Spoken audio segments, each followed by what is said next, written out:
Is an Air Force One, and we understand he has just landed at the airport in Kahului. He's going to be touring Lahaina following that catastrophic fire that swept through the town, killing more than 100 people. We're going to go out live now to Casey Lund. He's at Kahului Airport. Casey, what can you tell us?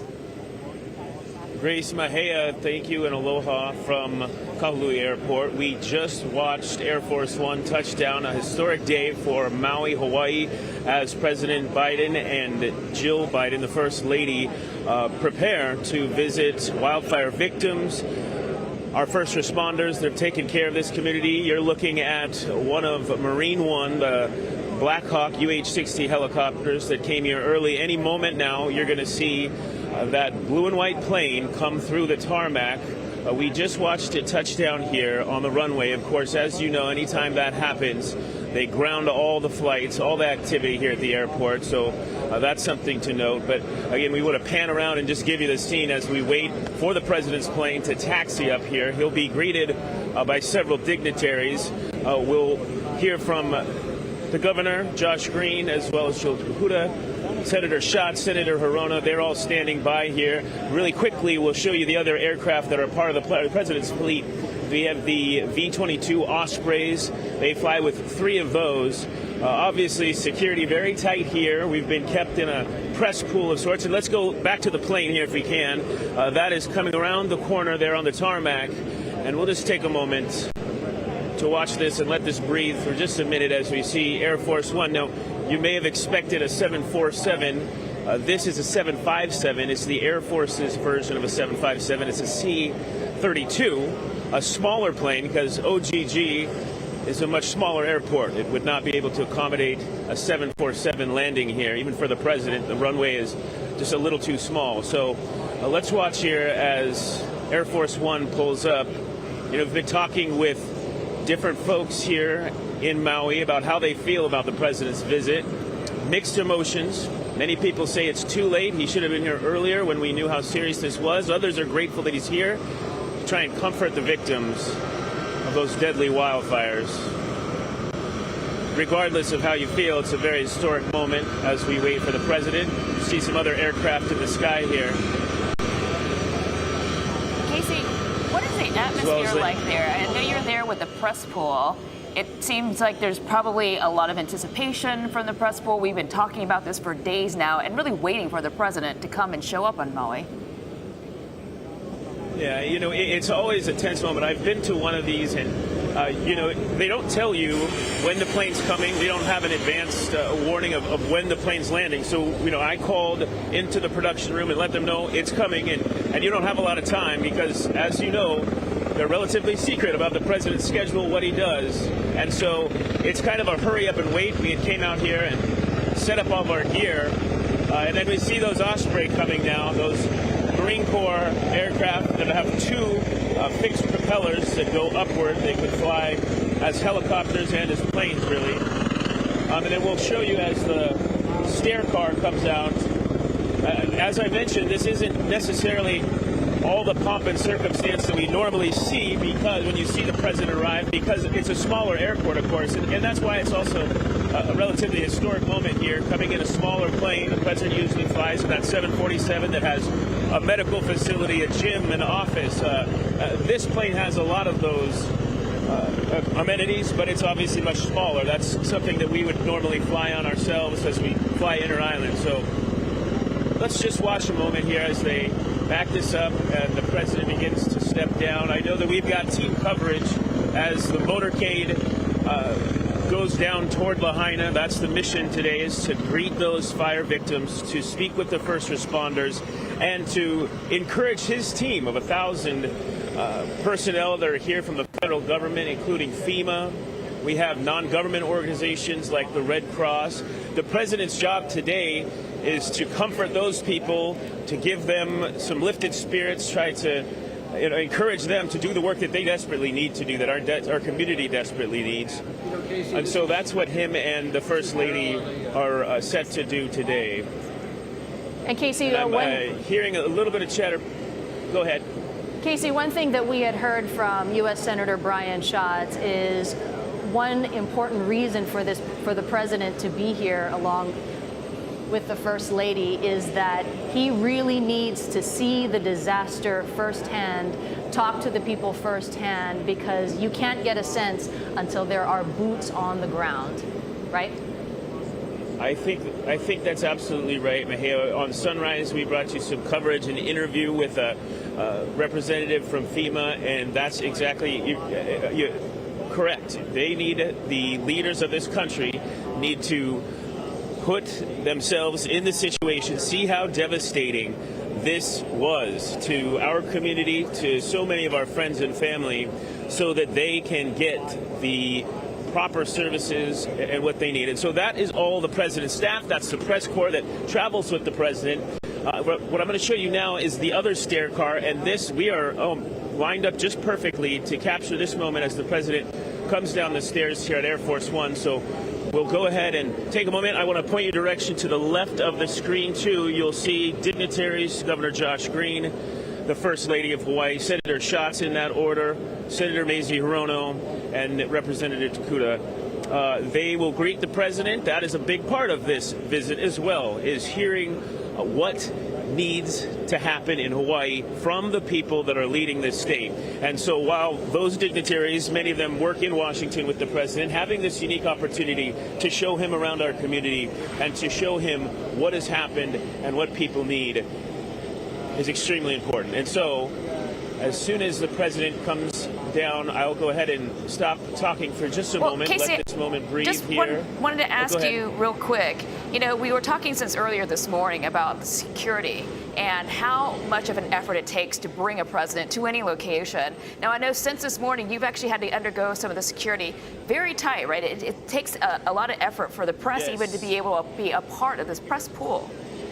Oh, absolutely, and for good reason. There's people that don't want the president here, and the Secret Service knows that. So we had to go through pretty extensive screening. You have to submit your credentials, your identification, and we actually had to do that twice because we had to move, and then we kind of got stuck behind the gate, and we had to come back through. But the Secret Service does a great job, and it wasn't too extensive, but obviously they have a really important job to do. But we saw that security, that increased security, really as early as this morning when we were reporting on Sunrise, Grace. You may remember we noticed more Homeland Security police at the airport. We noticed more explosive sniffing bomb dogs. We noticed all federal law enforcement officers, whether they're the Park Service or really any agency. It's kind of all hands on deck because, as you're going to see through our coverage today, we have team members set up across the island preparing for this visit. You'll see just how intense the security is. They've closed down certain roadways here. I'll let somebody else report on that. I've been here at the airport, but this is a massive undertaking, and the amount of staff, even with this smaller plane that just filed out of there, and they keep the. I've never flown on Air Force One in any capacity, but I've had friends that do.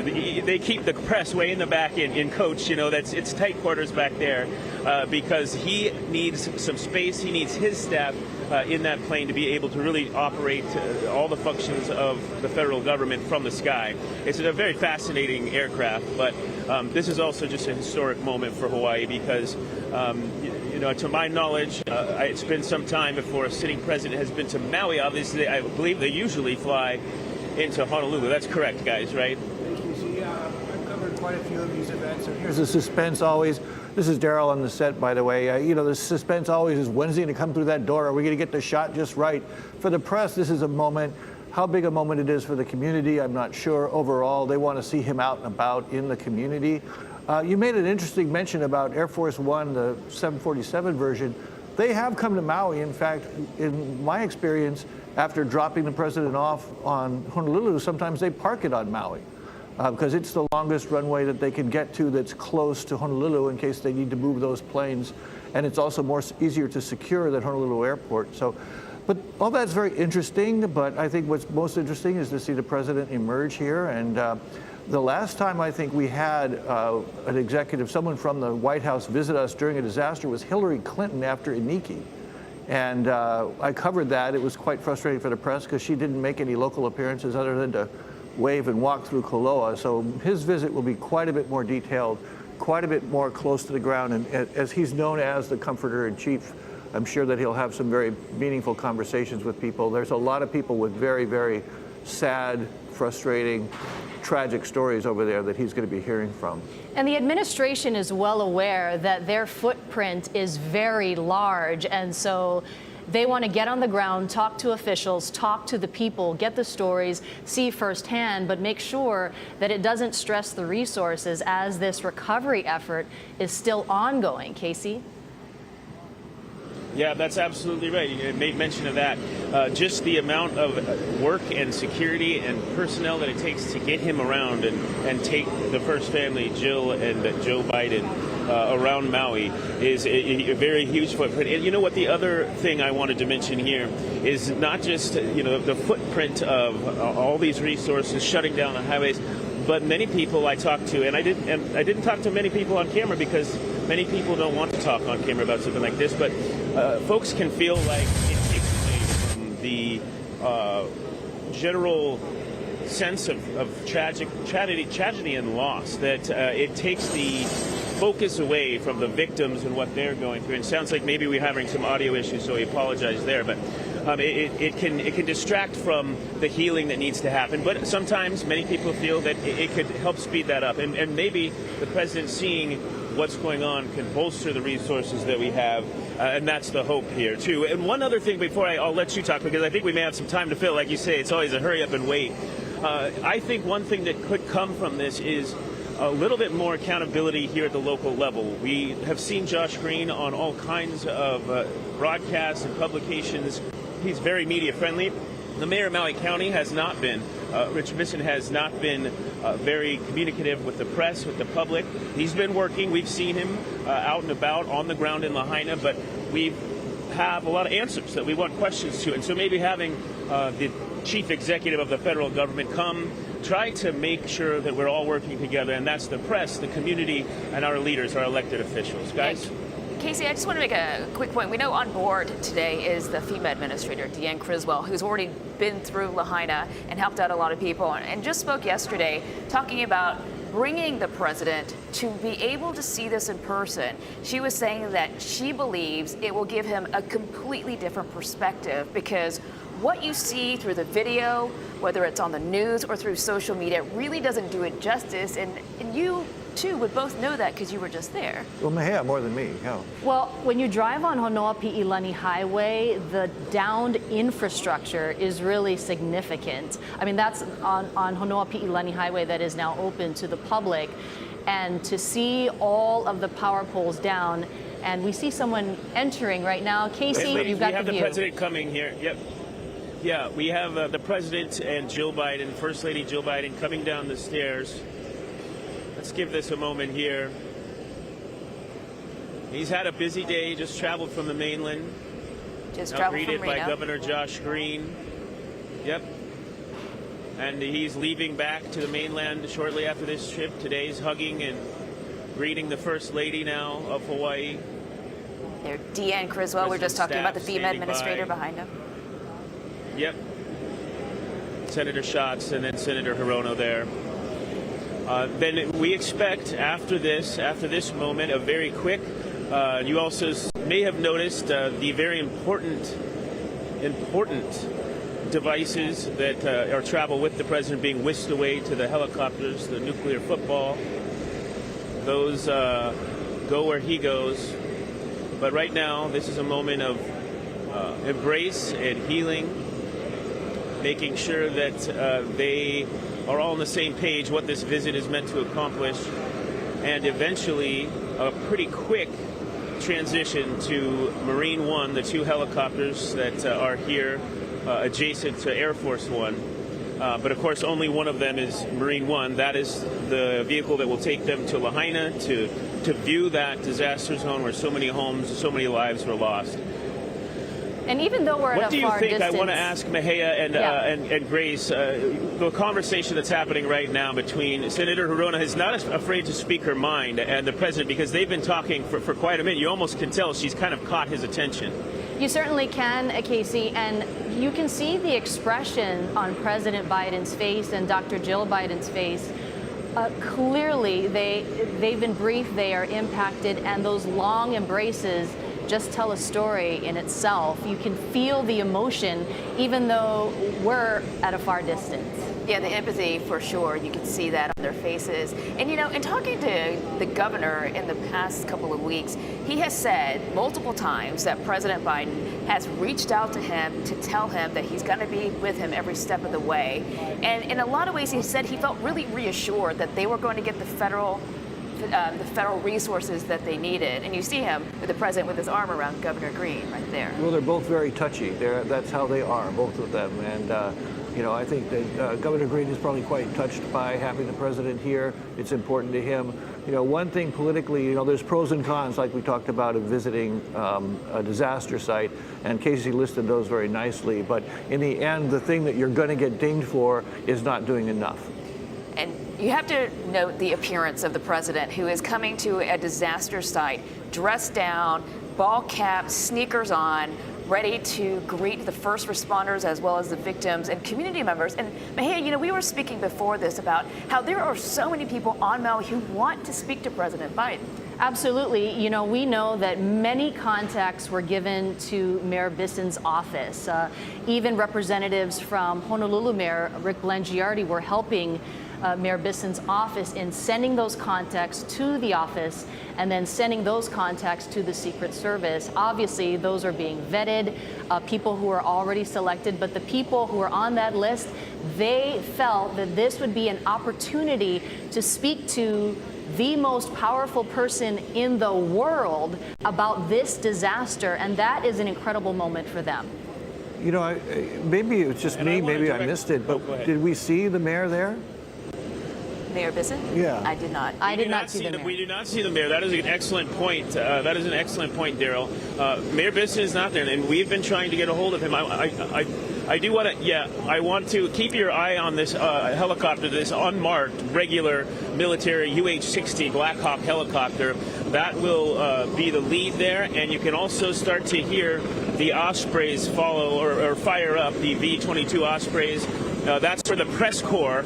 Many of the press corps and other staff are going to be. So again, we'll go back to this chopper here because that's going to lead the way as we make our way out to Lahaina. It's going to fly behind Air Force One here, and we won't be able to see that. But we're going to stay here for a minute before, of course, we've got coverage like we've been mentioning, complete coverage throughout the day. Until the president leaves, we will be covering this visit, this historic visit here on Maui. And those UH-60 Blackhawks with the presidential markings that are now, one of them Marine One, part of the idea of having two is so that, unfortunately, if something were to happen, it's not exactly clear which one the president's riding, and that's part of the strategy with having two identical helicopters. But of course, only one of them is Air One. I'm going to turn away just a little bit so I can get a little relief from the mic. And as a matter of fact, I'll go ahead and send things, just because the volume's so bad here, back into the studio.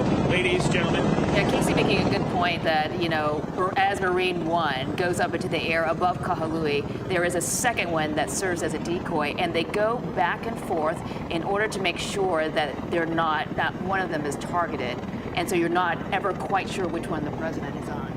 I mean, some of the things that they will be seeing over Lahaina, we've seen the images, but to see it from the air and to see it from the ground, it's like nothing anyone has seen before. These are the types of images you might see in an international place, but this is here in our home where he will see widespread damage, infrastructure down, buildings, homes that have been completely destroyed by fire. You know, the other thing is, too, regardless of whether you actually see the president, you're going to hear the president if you live on Maui today. Those Osprey are extremely loud aircraft, among the loudest I've ever heard. One of them going by shakes the ground. Three of them going by is going to be a wake-up call. And symbolically also, this is a civilian government, but the support of the military is huge in this disaster relief.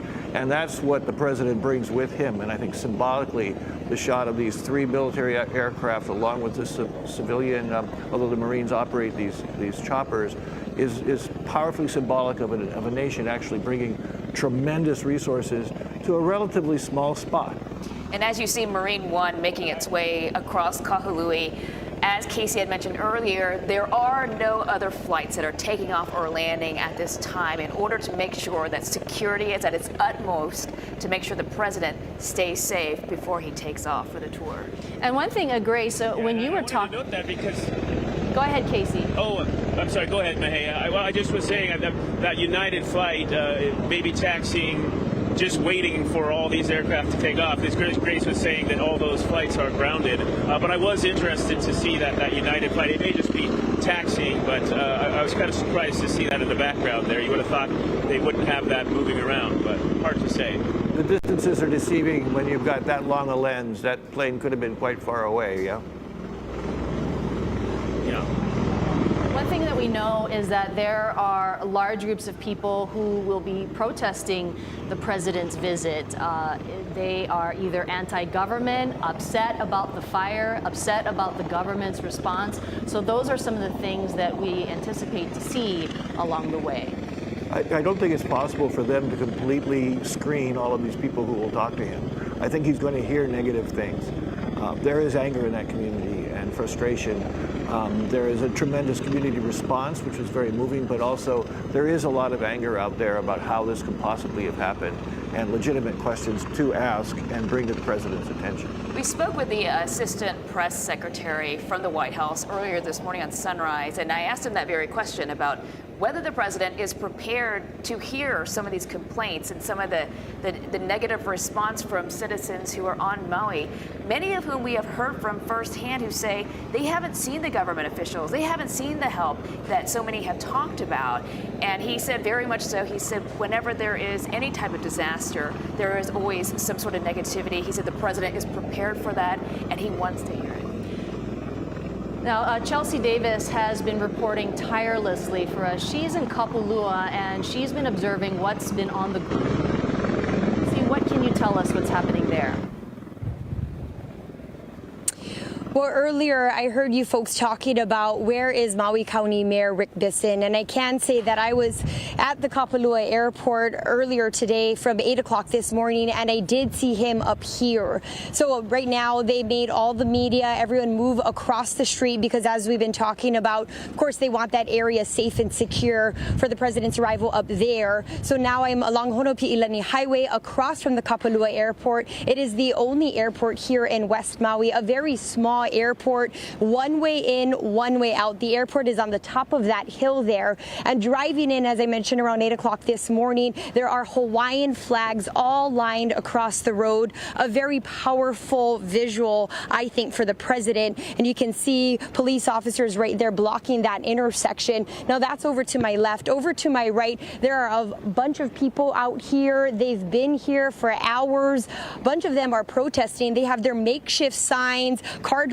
signs, a lot of them saying, as we've been talking about, that he's too late. Some of them feel that he should have been here much earlier. Other signs that say actions speak louder than words. So hearing a lot from the people here, as well as Hawaiian flags. But not everybody is here to protest. As a matter of fact, I'm joined by a couple of residents here. This is Steve and this is Jai, the longtime West Maui residents. Thank you so much for being with us. Why are you here today? Well, in the 33 years that I've lived here, this is the first time that President has landed at Kapulua West Maui Airport, and this being just a short walk from our residence along the ocean front below, we came up here and just thought it would be quite interesting to observe a motorcade go by. We're not here to protest, just casual onlookers. We were up by the airport, walked up the hill earlier, but we're chased down by security as it got closer to his arrival time. Yes, for good reasons too. Obviously, they want that area just as secure. If the president could hear this message, as a longtime resident from this side of the island, what would you want to tell him? What would you want to ask him? Well, I'm really pleased that he accepted Governor Green's invitation to come view the devastation personally. I think it's important that he meet with survivors today and take a tour, both from the air and ground, of the devastation firsthand. And I just really hope that he finds avenues to truly expedite the rebuilding of our town. Otherwise, the economic impact is just going to compound in a very severe way. Yes, absolutely. Thank you so much for your time and for being with us here today, Steve and Jai. And we know that the chopper is heading in our direction. We know that they will be doing an aerial tour from the sky, looking down on that devastated area. Extremely powerful visuals. And of course, we've been seeing that visually on air, but to see it firsthand in person is just a whole new level. But they should, after that, be landing here at the Kapalua Airport and then doing a foot tour into Ground Zero. Back to you guys. And Chelsea, you went to that earlier news conference with Hawaiian leaders and you talk about some of the protests. I think and the choppers just took off, is that correct? That's right. We're now seeing it now, and there they are in the sky. The two helicopters now flying. Casey? Yeah, we just went into that. I knew Chelsea had a touching interview, but we did want to just bring this to you if we could. Those two helicopters, again, they went beyond those bushes there. You weren't able to see, but there was some movement, so they may have been trying to make sure that we weren't able to see exactly which one the president was in. We talked about that, but let's just watch these helicopters as they go. And Chelsea put it so well when she was talking about how powerful a visual it was. It made my heart kind of not sink, but it made you get a little choked up thinking about how big of a deal this is, how historic of a day this is for the president and all of those staff, all of the press people that are in those aircraft, all of his FEMA folks, everybody that's here trying to help. It was really powerful to watch all of those take off in unison and now beyond the aircraft. And we're going to stay with you until we have that last V-22 Osprey. We'll stay here at Kahului Airport before we send things down the road, and we'll get back to Chelsea. We have Keahi Tucker standing by. We have our whole H&N family talking about this. Yeah, go ahead. Yeah, we do. You were correct. We have team coverage. I just wanted to point out, because I know you can't see this, Casey, but we actually have a point of view from the air. And before, you could see one of the Ospreys from the air, and it was an interesting point of view to be able to see it from here. That's from one of the Ospreys shooting another Osprey. So they obviously have live capability in the air. The Ospreys have a rear cargo door for deploying, troops. And that's what you're seeing. The back of the cargo door dropped so that they can get a shot. They are very excited about showing this ongoing live television. I think this is part of the symbolism. Usually when you travel with the president, you are locked up. You are not seeing out the windows. It also gives us a good sense of how close to the ground they're going to be, with how close the president is going to be when he actually gets to see the devastation that is Lahaina now. I mean, he's going to get a very good look at how widespread it is and how much damage has been left behind. And as we mentioned earlier, this recovery effort is still ongoing, and it's a double-edged sword because they need to find people, they need to identify people. At the same time, there is a tremendous need to keep people there on Maui because they don't have jobs, they've lost their families, and many people are understandably upset. Many of them feel abandoned and angry. Many of them feel that they're responding to this disaster on their own. And of course, the focus has been on the victims who have lost family, who have lost friends, and lost their houses. But I've also heard from people who just live on Maui and say, I didn't lose my house, but I'm helping other family members who are living with me now. I've lost my job because I worked in Lahaina. How am I supposed to pay my mortgage in the meantime? There are so many questions. And Howard was actually talking about the economic aspect from earlier today, saying that no matter how much federal money comes in, state money, donations, it is nothing in comparison to what would have come in if it was economically viable as it was before. If you look at the potential, though, for growth, and after Iniki on Kauai, there was a boom in the economy. Construction workers flying from all over the country to help rebuild Kauai after Iniki. So I think you're going to see the economic situation of Maui go through a roller coaster ride where, yes, immediate economic shock is terrible. People have lost their jobs. They've got their bills coming up. Even the ripple effect goes outside the people who are directly affected. But you're also going to see a lot of money flowing in that will be spent locally. And so, in the long term, rebuilding Lahaina, that's going to be a huge endeavor as well. So the key seems to me is you have to get the rest of the visitor industry up and running outside of Lahaina as soon as possible to really get people back to normal. Now, Keahi Tucker is in Lahaina. He's at the Lahaina Civic Center where people will be waiting to meet with President Biden and Dr. Jill Biden. Keahi, what can you tell us? Aloha, everyone. Yes, this is where we'll be holding a community event with the first couple later this afternoon. And right now, what's happening is busloads of people arriving. I'm going to ask the camera to go off me and try and see what we can see up the road here. I've counted more than a dozen buses so far, full-size tour buses, one entire bus for the county leadership and county staff, another for state leadership and staff, and then many, many buses of fire survivors, kupuna who had no way to get here on their own, families who were in shelters picked up from the hotels. FEMA, of course, has their information and they organized all of this. So the buses started showing up maybe an hour ago. There's a steady stream of people up there. They're going into a large tarp area where they're hiding from this Lahaina sun right now. It's a relatively cool day here in West Maui, in the low 80s, but it feels like about 100 already. So all these folks are just waiting here. If they look up every now and then, you'll actually see one of those military choppers flying around. And the buses will continue to arrive. We're believing this community event doesn't start till about 2 o'clock. We have some other uninvited folks showing up as well, just hoping to get in. It's not looking likely that any of them will succeed. This is an invite-only event. Everybody here, they've at least given their information, of course, to Secret Service to be in the building. We're being kept out. I'm not sure if we'll be able to see the motorcade when they come by, but we should be able to spot it from Honoapi'ilani Highway. You know, you are all talking about the significance of this visit. I'll throw in there an idea that this is really kind of a new chapter. 2 weeks from the disaster, we are now in a place where many of the, if not most, if not many, if not all of the survivors who were in shelters are now in hotels or some other permanent shelter.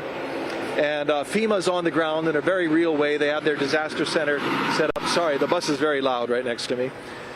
And they're really going to be making a push to help people on a one-to-one basis. They're making sure everybody is signed up for federal aid. So far, nearly 3,000 people are. 6,000 people have signed up altogether. But they have individual FEMA agents that are going to be reaching out to people and making sure they are signed up for all the right grants and loans and assistance. And this is just the beginning. You know, we had some grumbling in the community about FEMA handing out the $700 checks in the days afterwards, like that's all. Well, that's really just the start. There's a lot more to come, though it does involve a lot of paperwork, applying, keeping track of the funds and those types of things. You have to prove your need, but they have people to help with that. So right now what's happening is we're all watching, the helicopters are on their way to Lahaina, where the first couple land. The state leaders will get an aerial tour of the disaster zone, and then from there back to Kapalua Airport, and then from there on the ground back to Lahaina and Front Street, and then from there over here to the community event where he'll actually have a chance to interact with hundreds of fire survivors. And Daryl, I think you were right to mention that although they know who these people are, it will be impossible to keep them from expressing themselves. I wouldn't be surprised if you have some, people expressing themselves in their negative feelings about the government and how it's all gone. That'll be interesting to see how much of that comes out. There's certainly been tension in this community, and how as well the federal officials react to that and the other leaders around. I think it'll be kind of a test of the vibe of this community, if you will, because of course it runs the gamut, right? You got the whole spectrum of people who are totally grateful to the government and the response, and then on the other end, people who are really frustrated. And so an event like this has, in a way, the ability to kind of find the middle spot, find the mood of the community. I'll be watching for that, and we'll find it very interesting. So from the Lahaina Civic Center, I'm Keahi Tucker. Enough for now. Back to you. Keahi, we see the buses, we see the cars behind you, but it's tough to get a sense of how many people. Do you have any idea how many people are showing up in Lahaina to try to get a glimpse of the president, whether or not they're able to speak to him firsthand? I know hundreds of people have been brought to this event, 400 plus probably. I can see from where I am, I'm not going to have the camera change because we can't get the shot very well, but down the road there, dozens of people with Hawaiian flags. They know this is where he's coming. I think over the next few hours that crowd will grow, and I'll try and get you some better visuals of it. A few people up here hoping to get in, but no chance for them so far. We have a pretty tight security right to the side of us. So it looks like it's going to be people on the streets as the motorcade comes through, just trying to get a show of numbers going. And in the dozens right now, possibly hundreds, as we get closer to the 2 o'clock start time for this community event. All right. Keahi Tucker, live in Lahaina. We'll check back in with you. Thank you. And one thing that we know in terms of the people that have been pre-screened for this meeting is that they wanted to talk to people who were impacted families. They also wanted to talk to people who had some sort of loss. They've been very careful. They don't want to be confronted, but we'll have to be seeing that. And this is a live from Kapalua Airport, where one of those helicopters is landing. Right, and this is where we expect the president to be landing with the First Lady, along with Senator Schatz and Senator Mazie Hirono. Chelsea, I believe you are seeing them come in. Is this the first of the aircraft to land? Yes, Grace, first of this kind. Maybe a few minutes ago, I did see a military aircraft kind of scouring the area, but it flew over the Kapalua Airport. That's that red building that you see on top of the hill there with a bunch of vehicles. There are first responders up there, Secret Service, the motorcade, obviously, and you can see that second one just touching down right now. Earlier, we were up there for ourselves. It is a very small airport, the only airport here in West Maui, and so we were up there earlier and hopefully trying to get a shot of that tarmac of the president going into the motorcade, but we were asked to leave the property and to come across the street here. So we are along, right now we are along Honopi'ilani Highway across from the airport, but those two aircrafts you just witnessed just touched down. You know, if I could throw in really quickly, that shot, it gives me a really spooky feeling, because look at that dry grass. Look at that dry grass. If you want to look for what happened with that fire, look at that dry grass. The drought conditions for years have been very bad on this side of the island. I did want to point out, though, if you've never been to Kapalua, to this airport, Chelsea talking about how small it is. If I remember correctly, I believe there's only one runway, which is why they're not taking a plane to this airport. They're only taking helicopters in order to be able to make that vertical landing. Yeah, Hawaiian used to fly in those, and Aloha used to fly in those little twin-engine prop planes to Kapalua. That was always the best way to get to Maui, in my opinion. But always very windy. Chelsea, you know, you've been on the ground there in Kapalua. What's the mood of the people there right now as the president is about to land?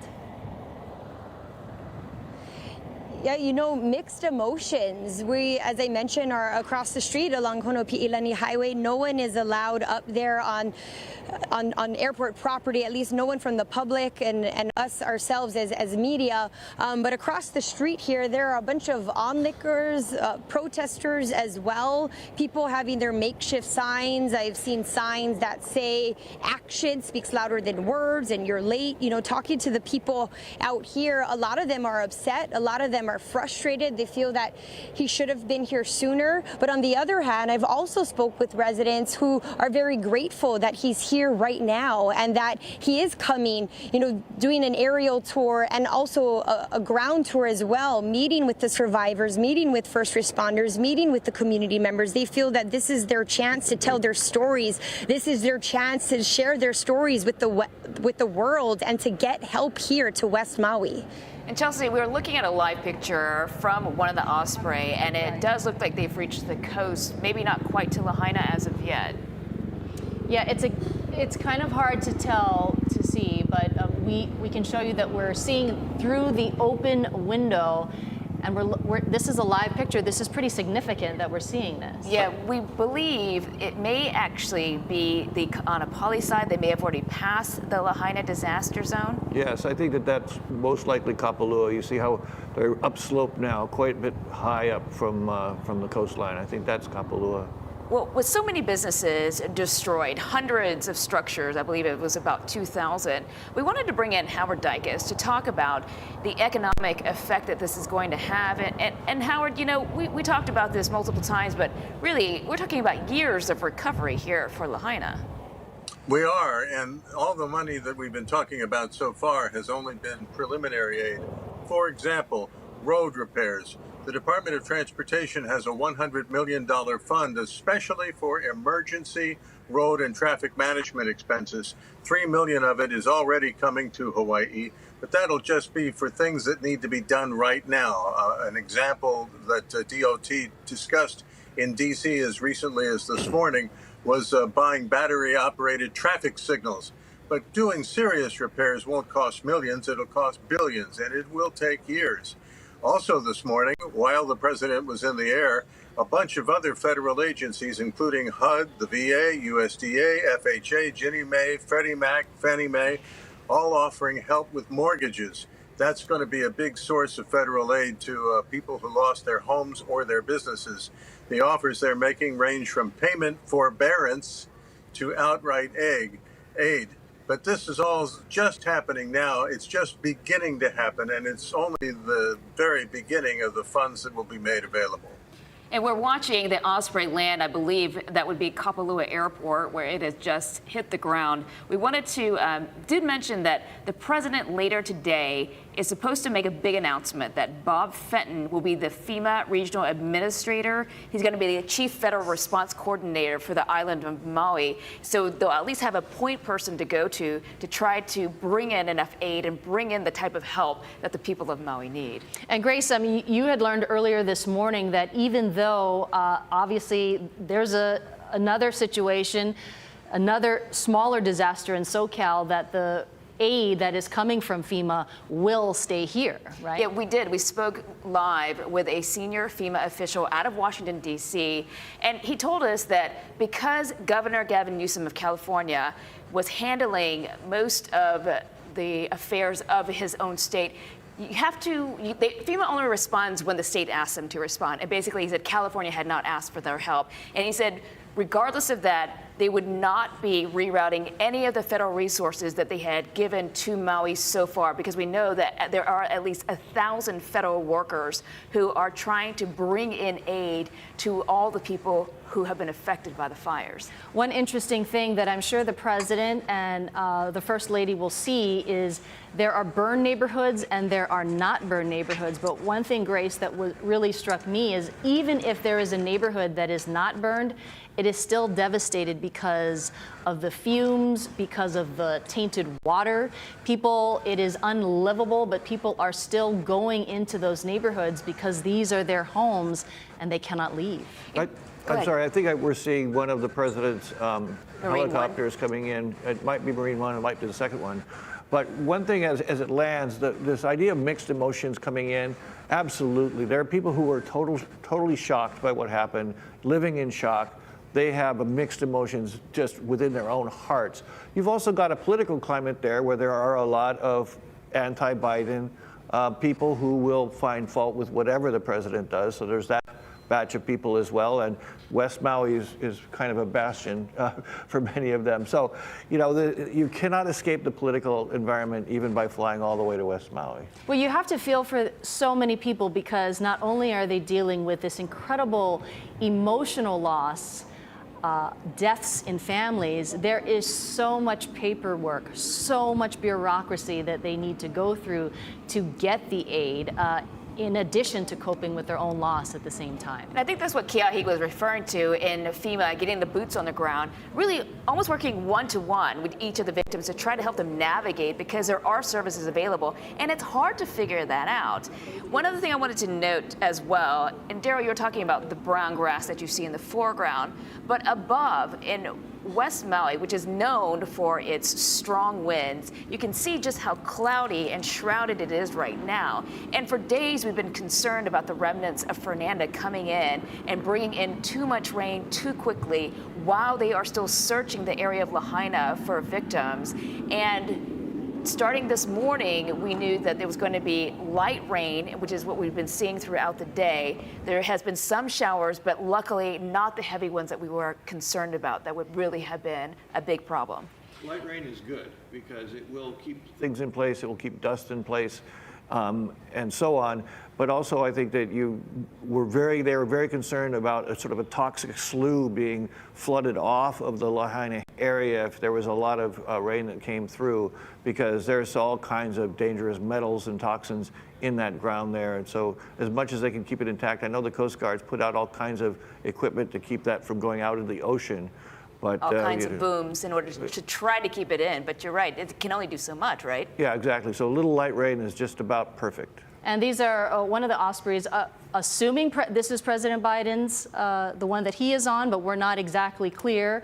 You've got two of them. One has the media on it, and the other one potentially has the president. Right. So the two choppers, the one that carries the president, called Marine One. So we're just not sure at this time whether this contains the president as of yet. But we do know that there is a lot of anticipation for his arrival, and it's going to be interesting to see what the people have to say to the president once he gets here. You know, people in Hawaii, we don't get a lot of opportunities to speak to the president like this. Absolutely, and we understand it could be hundreds of people in this meeting. Let's go back to Keahi Tucker. Keahi, you were talking about seeing busloads of people. We understand that every single person who is now going to be allowed into this meeting with President Biden and the First Lady, these people are pre-screened by the Secret Service. How many do you think will be in this meeting later today?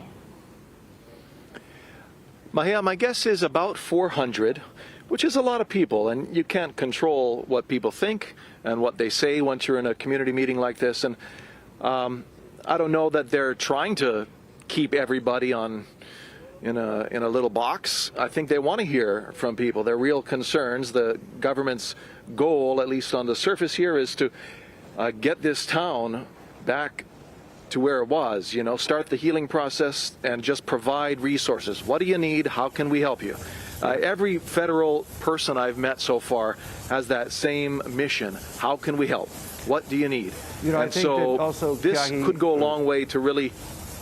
Go ahead, Daryl. I'm just going to say that when I've had experience of watching presidents meet people, people tend to clam up a little bit. They tend to get very deferential. It's very rare to hear someone really get up in a president's face like we might be imagining. I think that it will be deferential. Even the people who are angry with him will most likely be quite polite.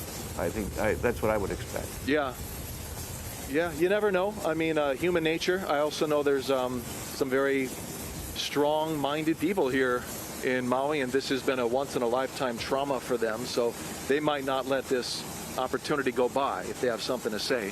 And clearly on social media, I think it's a good bellwether for what we're feeling out there, right? And a lot of what you're seeing, some of what you're seeing on social media is the frustration of where are the resources, where is the help, and the mistrust of government, which existed long before this, but is exasperated now by some of what people are seeing on the ground. And so we'll see. It's going to be really interesting to me, as I mentioned earlier, to gauge the mood of the community. We have people out here standing around hoping to get in, and they're talking about things like the containers that were purported on social media to have been blocked by FEMA. FEMA debunked that. They said we have nothing to do with those containers. They're really just here to help get resources in place, and a lot of it is state and county decision making that controls the flow of goods and donations in. They're talking about the $700 that FEMA gave out. And a lot of these things I think have played out. It's been a week now, I think, since we went through that cycle on social media of people saying, okay, it's not exactly what it seems like. This is really what's happening. And most people catch on. But these things have a shelf life, and people are still talking about it. Then, of course, you have people who choose to believe certain things and not others. And so this will be clear that the people in the room there with President Biden today are not only regular folks, but community leaders as well. And they're going to go back and they're going to tell their friends and family, no, this is really what we're hearing from the feds and the state leaders. And that'll have a ripple effect here in the community. But then above all else, it's action, right? And once people start getting the checks from FEMA, once they start getting into those hotel rooms and the government representatives are really showing up with empathy and with resources and saying, here's how we're going to help you, the trust will grow and the town really starts to get back on its feet. But I did talk with a FEMA representative here about an hour ago, and they want to make it clear this is a years-long process. I mean, just the starting phase is weeks, the next phase is months, but really it takes years, many, many years. You think about Iniki, it was a month before they even had the power back on Kauai more than 30 years ago. Things have changed, things are different here, but we're talking about rebuilding thousands of homes. And each one of those properties is a decision unto itself, right? What are we going to do? And all of the permitting that goes along with that and the community consultation that goes into that. So this is more than any of us can really wrap our heads around right now. But as far as this moment in time, this moment in our healing, a powerful day for the leader of this great country and the leaders of this state to come together with people who lost their homes 13 days ago in the same room and hopefully have a real dialogue, a real back and forth, and connect with each other. That is something that can't be done on social media, can't be done on the TV news. Face to face, I think that'll be a powerful moment to help move this community forward. Yeah, hey, just a quick note. This is a pool camera that we're looking at, which is why it's not quite steady. So we apologize to our viewers. We don't really have control over this camera, but earlier you did see the second chopper landing. That's right. So now there are 2 Ospreys down at Kapalua Airport. And I think it's important, you know, what Keahi was mentioning. People have been without communication now for so long. And when I talked to people on the ground there, they were just starting to be connected with their families. And if you can imagine, in this age of communication with no cell phone, no internet access, there is a void there. And that is where the desperation is in trying to get information when, you know, news may be broadcasting 24/7. People have been without for many days. I think a good comparison as we see some Marine officers walking up to the helicopter from Keahi talking about Iniki, which, you know, early 90s. It took a month for them to get the power back on. Here we are less than 2 weeks out, and at last report from HECO, it was about 85% restored. And we're now seeing the president stepping out of Marine One. There's the mayor. It looks like he is now speaking with Mayor Richard. Is that Mayor Richard Yes, Bisson? that's That Mayor is Mayor Bisson. Richard Bisson. He's there at Kapalua Airport. Congressman Case right there, and then you see Governor Green to the left. and First Lady Jamie Green there. You can only imagine some of the emotional conversations and some of the hugs that are happening as they have this first initial greeting. There is going to be another meeting where they're going to be able to talk more in depth. I believe this is the first time the president and the Maui County mayor have met in person. So it's interesting to watch this moment unfold, because I would imagine that it would be a very emotional time, the mayor having to be the leader during such a difficult time. Also, that was Congresswoman Jill Takuta there, who was embracing some of the officials, and also U.S. Senator Mazie Hirono. There's U.S. Senator Brian Schatz. They have pledged that they will be the voice for the people here to the federal government in making sure that the resources continue to come here. As we watch them get into the car and get ready to for the multiple events that they're going to have over the next 4 hours, we do want to talk about some of the effects that this is going to have, because whenever you have a presidential motorcade in any city and anywhere in the world, it's going to have a big impact on traffic. And so they tend to move through and shut down roads as they go. That's right. Let's go to Billy V, who's been keeping an eye on the roads. We know it's going to shut down traffic. I think people were well aware that this is going to be happening. But Billy, what can you tell us? Thank you very much. Thank you very much. Let's go ahead and take a look real quickly here as we have a Kapalua Airport. That's runway 2 or 20, depending on the direction that you're going. This is where the Osprey and, of course, Marine One have landed. What they're going to do is they're going to go ahead and exit out of their cars, and they'll go into the cars and they'll start to go on the road. What we'll do is we'll get the map to move here. Chelsea's down here. There's the airport. Chelsea's across the street. We'll talk to her in a bit. But once again, they'll head on down on Ho'onapili Highway, and they're going to head in towards Lahaina. Just know that they're going to be blocking the roads as they go. So once again, as they head along, they're going to be blocking all traffic. They're going to shut it all down. And then as the motorcade passes by, they'll slowly begin to open things up. So that's the path that they're going to take as they go into Lahaina to take the tour to put boots on the ground. In the meantime, Chelsea Davis is standing by right across from Kapalua Airport right now. Chelsea. Yeah, Billy, I want to give you kind of the lay of the land here on the ground. You talked about road closures. What you can see behind me, this is that intersection going into Kapalua Airport. You can see a police officer have that entrance blocked down. And then on the distance there, under that traffic light, there's a sheriff's car. Now, that is what we call the backside to this west side. If you go through Waihe'e and Kahakuloa and then Honolua Bay. So they obviously have that area. And then where I see straight ahead, there's also a police vehicle blocking off. This is Honopi'ilani Highway, of course, and there's a police officer here and then a police officer in the distance there. So kind of the lay of the land. Here we are in Kapalua. Heading that way is Ka'anapali, and then of course Lahaina, where the motorcade will go and travel down this road and into Ground Zero, where it's just devastation, as we've been saying for the past couple of weeks now. But here are police officers, Maui Police, this front car coming down here, and this is the beginning of the motorcade. Second police car coming down, and I can see this, as I mentioned, the one way in, one way out of this Kapalua Airport, a very small airport, the only airport here in West Maui. So movement is definitely happening, and we should be seeing more vehicles heading our way, because I can see them on the top of the hill here. Yeah, Chelsea, we can see it from the pool feed that the cars are moving your way, so they should be there momentarily. I was curious, though, because you are next to so many people, if the mood changes once the president actually was able to set down Marine One. Because, you know, typically there's so much anticipation. As she mentioned, the protesters and the people who wanted to greet the president had been there waiting in the sun for hours just to get a glimpse of President Biden. I thought it was interesting that they brought the Beast, the car that drives the president everywhere. It's a very heavily armed SUV that is called the Beast. 22,000 pounds, I believe. They bring two of them. Oh, they bring two of them also, as the sort of the decoy thing going. Now you can see the live shot of them going down the road towards the highway. They had to fly all of those here for this motorcade.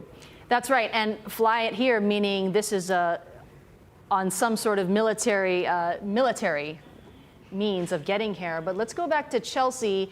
Chelsea, what can you see from your vantage point now? You know, we saw those two.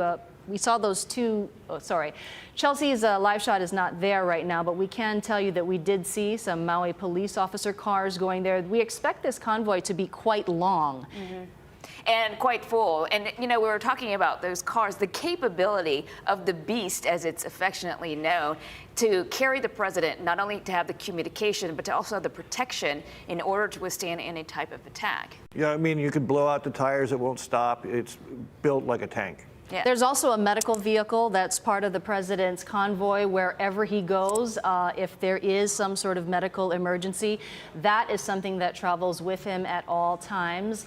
And with that, they always have a supply of blood with his particular blood type as well. I'd be interested to know on how much local resources are being put into this, because that is always the concern when the president comes into a local community. How many Maui police officers have been diverted to this? Because up until this point, they've been used for blockades, they've been used for protection and safety for the disaster itself, and how many of them have been diverted for this presidential visit. We want to go back out live to Chelsea. Her signal has been coming in and out, so bear with us. But Chelsea, I believe, did the motorcade just pass you by? Yes, it did, and I apologize. Not sure why our signal cut out at the moment the motorcade passed by, but there, as we mentioned, a very long motorcade, possibly as many dozens, 2 dozen cars. My police officers were in the front. We talked about that beast that was in the middle, and then at the end there, I did see some paramedics and some ambulance, 2 ambulance in the back, and then a police officer in the back as well. But it just zipped by. You can't even see it in there in the distance, but of course they're racing down there.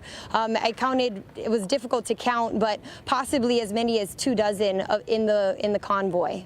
You know, that actually is sort of minimal compared to what we've seen when it goes through Honolulu and they have to close the highways. You'll see the motorcycle officers hopscotching all the way down through the highway. I think that here in Maui, you don't need quite the kind of number of police to secure a situation where he's going to a place that is highly secure already. So I wouldn't think too much about the resources being sucked out of the local, especially when they're going to pay for probably all of it. And Chelsea, it was interesting that you lost signal there. We don't know why, but I've covered other presidential visits, President Trump, and many of us in the local media suddenly lost signal at times, and it's just something that happens. It was lost signal, but there are people there awaiting to see him. I wonder if that's like a jamming thing.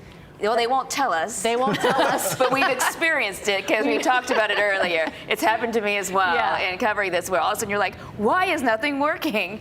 But, you know. It happens. Chelsea, that was really interesting that it happened to you. It was only for a few seconds, but it literally was happening as the motorcade drove by, right, Chels?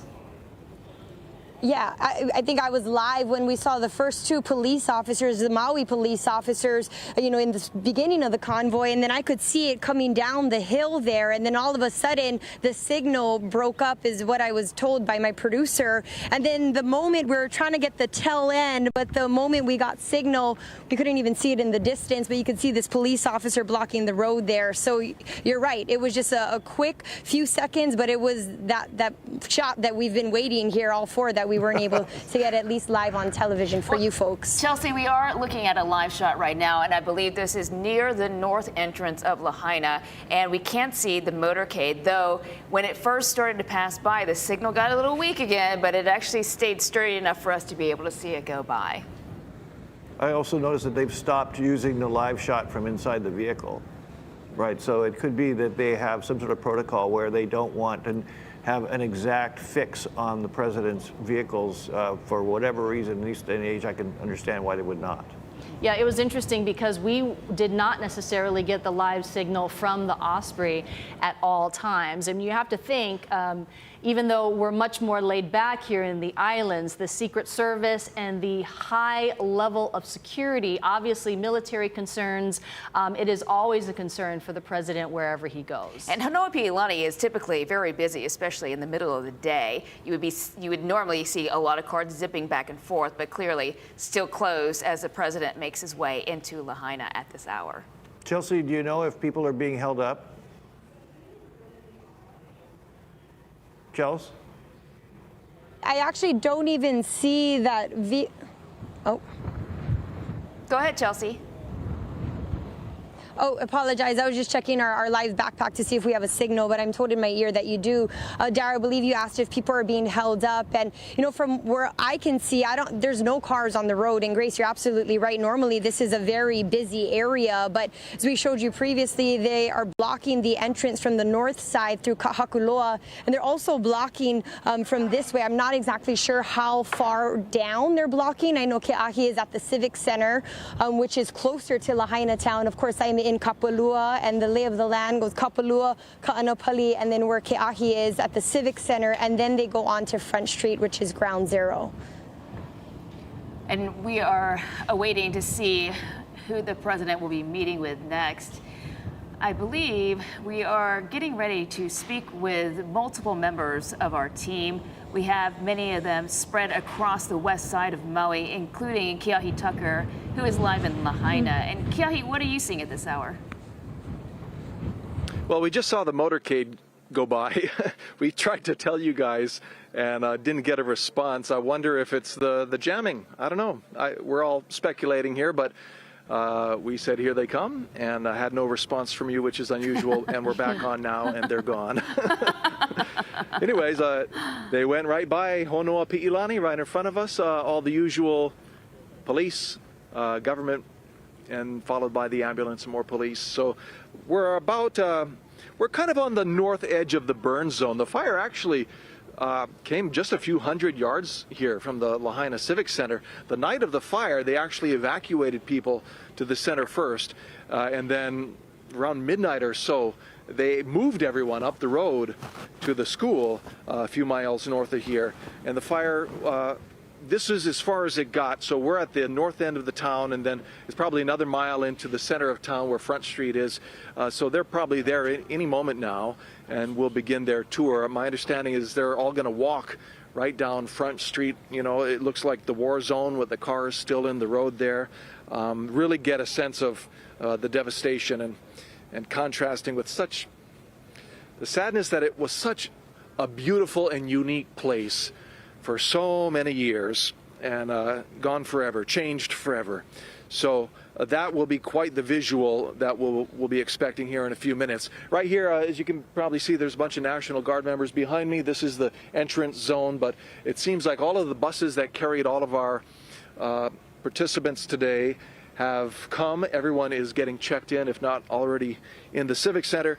And so it's kind of quiet around here right now. Everybody just waiting until they're finished with the tour and the motorcade makes its way back here. One little interesting note, you know, this is where the Maui Invitational Basketball Tournament is to be held, or is scheduled in November. That's on hold. Nobody really knows if that's happening or not. Gonzaga, Kansas, a bunch of other big name teams, Purdue, expected to be here in November. One of the many question marks in this community as we go forward and see how far we can get in our recovery before November.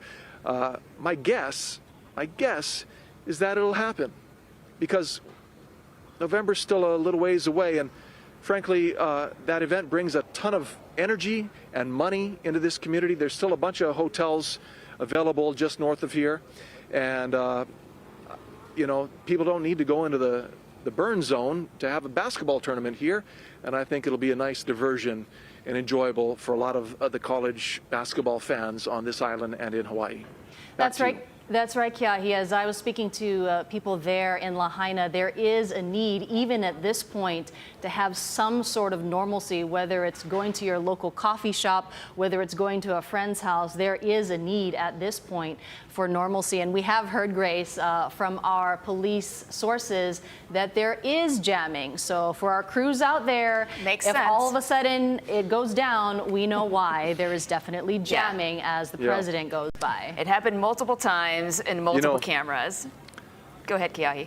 Mahia, you just said one thing that really struck me, and it's the idea of returning to normalcy. And I do want to say this. After speaking with people here on the ground on Maui, there's a discussion to be had about recognizing that everybody heals at a different pace, and that everybody had a different experience with this fire. The ones who actually lost family members, you know, this changes their lives forever. The ones who lost homes, the ones who saw it from afar, watched the fires, and are involved in the recovery process, giving their time and helping others in need. They have a different experience. And then you have people on the other side of the island, you know, in Hana, for instance, trying to still run the hotel, trying to feed their family there, where if you didn't watch TV news, it seems like life is really just regular. But obviously everybody on this island has some kind of connection to this, everybody in the state, and I think it's important to be mindful going forward about other people's trauma and their own rate of recovery. And so there's an effort underway today. People are talking about wearing red for the next week as a way to honor the victims and remind us all that we're still pretty early on in this healing. And I like that. I'm going to find myself a red shirt to wear in the week ahead, just as a reminder to people that, you know, be careful around each other, be aware of each other, be empathetic to each other as we go forward, because some people might be walking around the grocery store as if they're just fine, but they're hurting, and they might be carrying that hurt with them for a very long time. That's right, Kiahi, and you can certainly, even if they're not saying anything, you can see that hurt and pain in people's eyes, and they don't have to say anything. Absolutely. All right, we want to check in with Guy Hoggy. Guy. Well, we were concerned about the remnants from Fernanda really getting in the way of President Biden's visit and the recovery efforts over in Lahaina as well. Now, these remnants are coming in. You can see it's very wet on the east side along the Hana Highway from Paia up into Makawao and all the way back into Ke'anai. But for Lahaina, they're seeing typical trade wind conditions in that it's wet and cloudy up at the top of the West Maui Mountains, and it was pretty wet this morning over on the windward side. We're talking Kakuloa, back into Wai'eha, and as well as Waihe'e. And the rain actually got into Kapalua, but normally with this pattern that's continuing, there's kind of a definitive line right here where the rain doesn't come across into Lahaina, into Napili and Kahana, and that's exactly what's happening.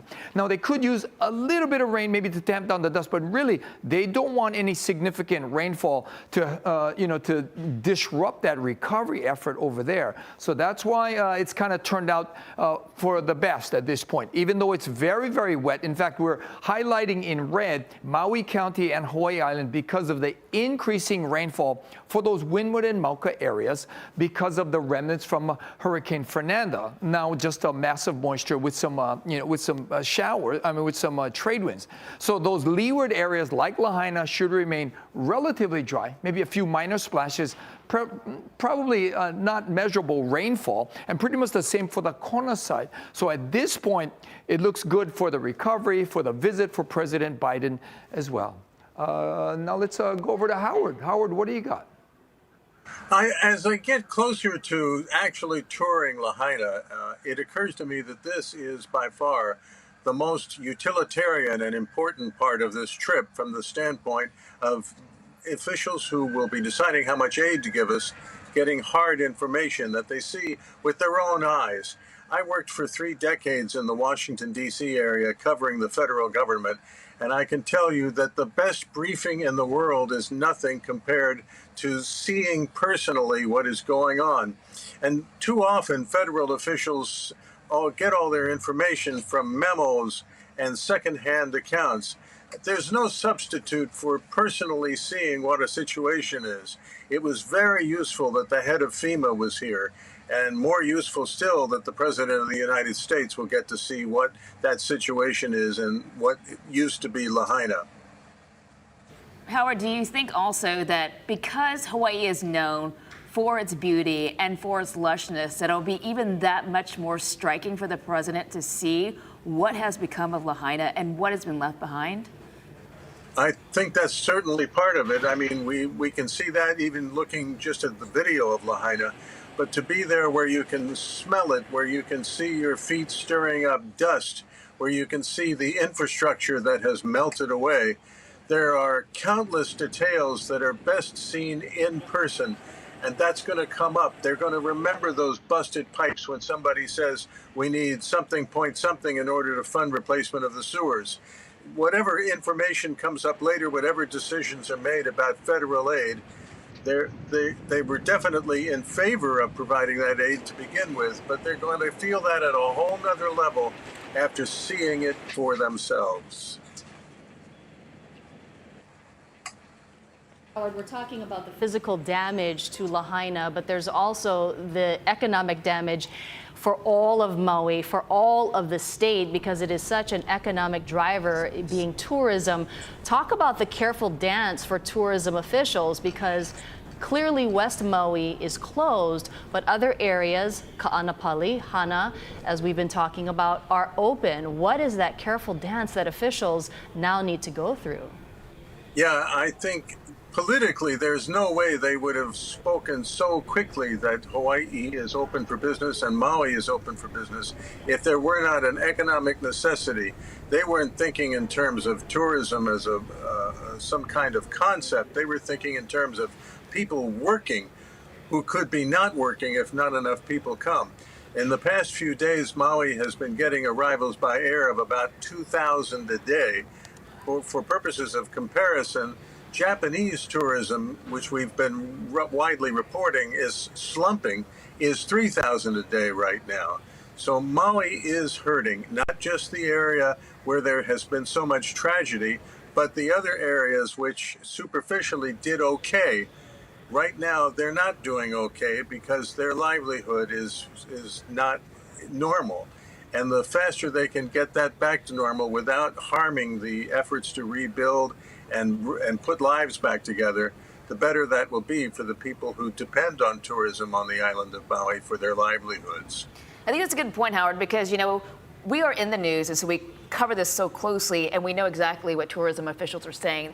This part of Maui is closed, this part is open, but it's not always clear to tourists, and I think that's what we're seeing in the arrival numbers that Howard is talking about. Absolutely, and we've seen these cancellations not only in the immediate, but in the months to go ahead, and so it's going to be a very difficult challenge for people to try to get that economic engine back up again. But let's go back to our Keahi Tucker as he was talking to some FEMA officials on the ground.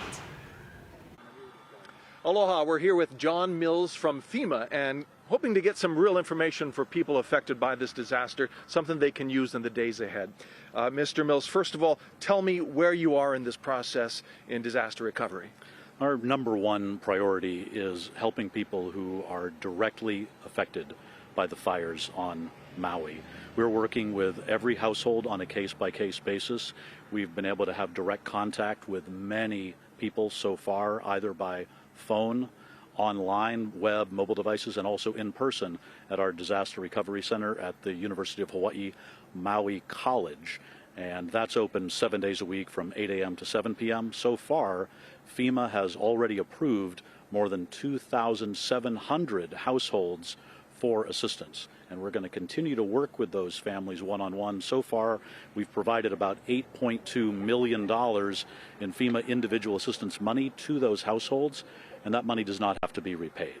You're planning to move the disaster center closer to Lahaina at some point?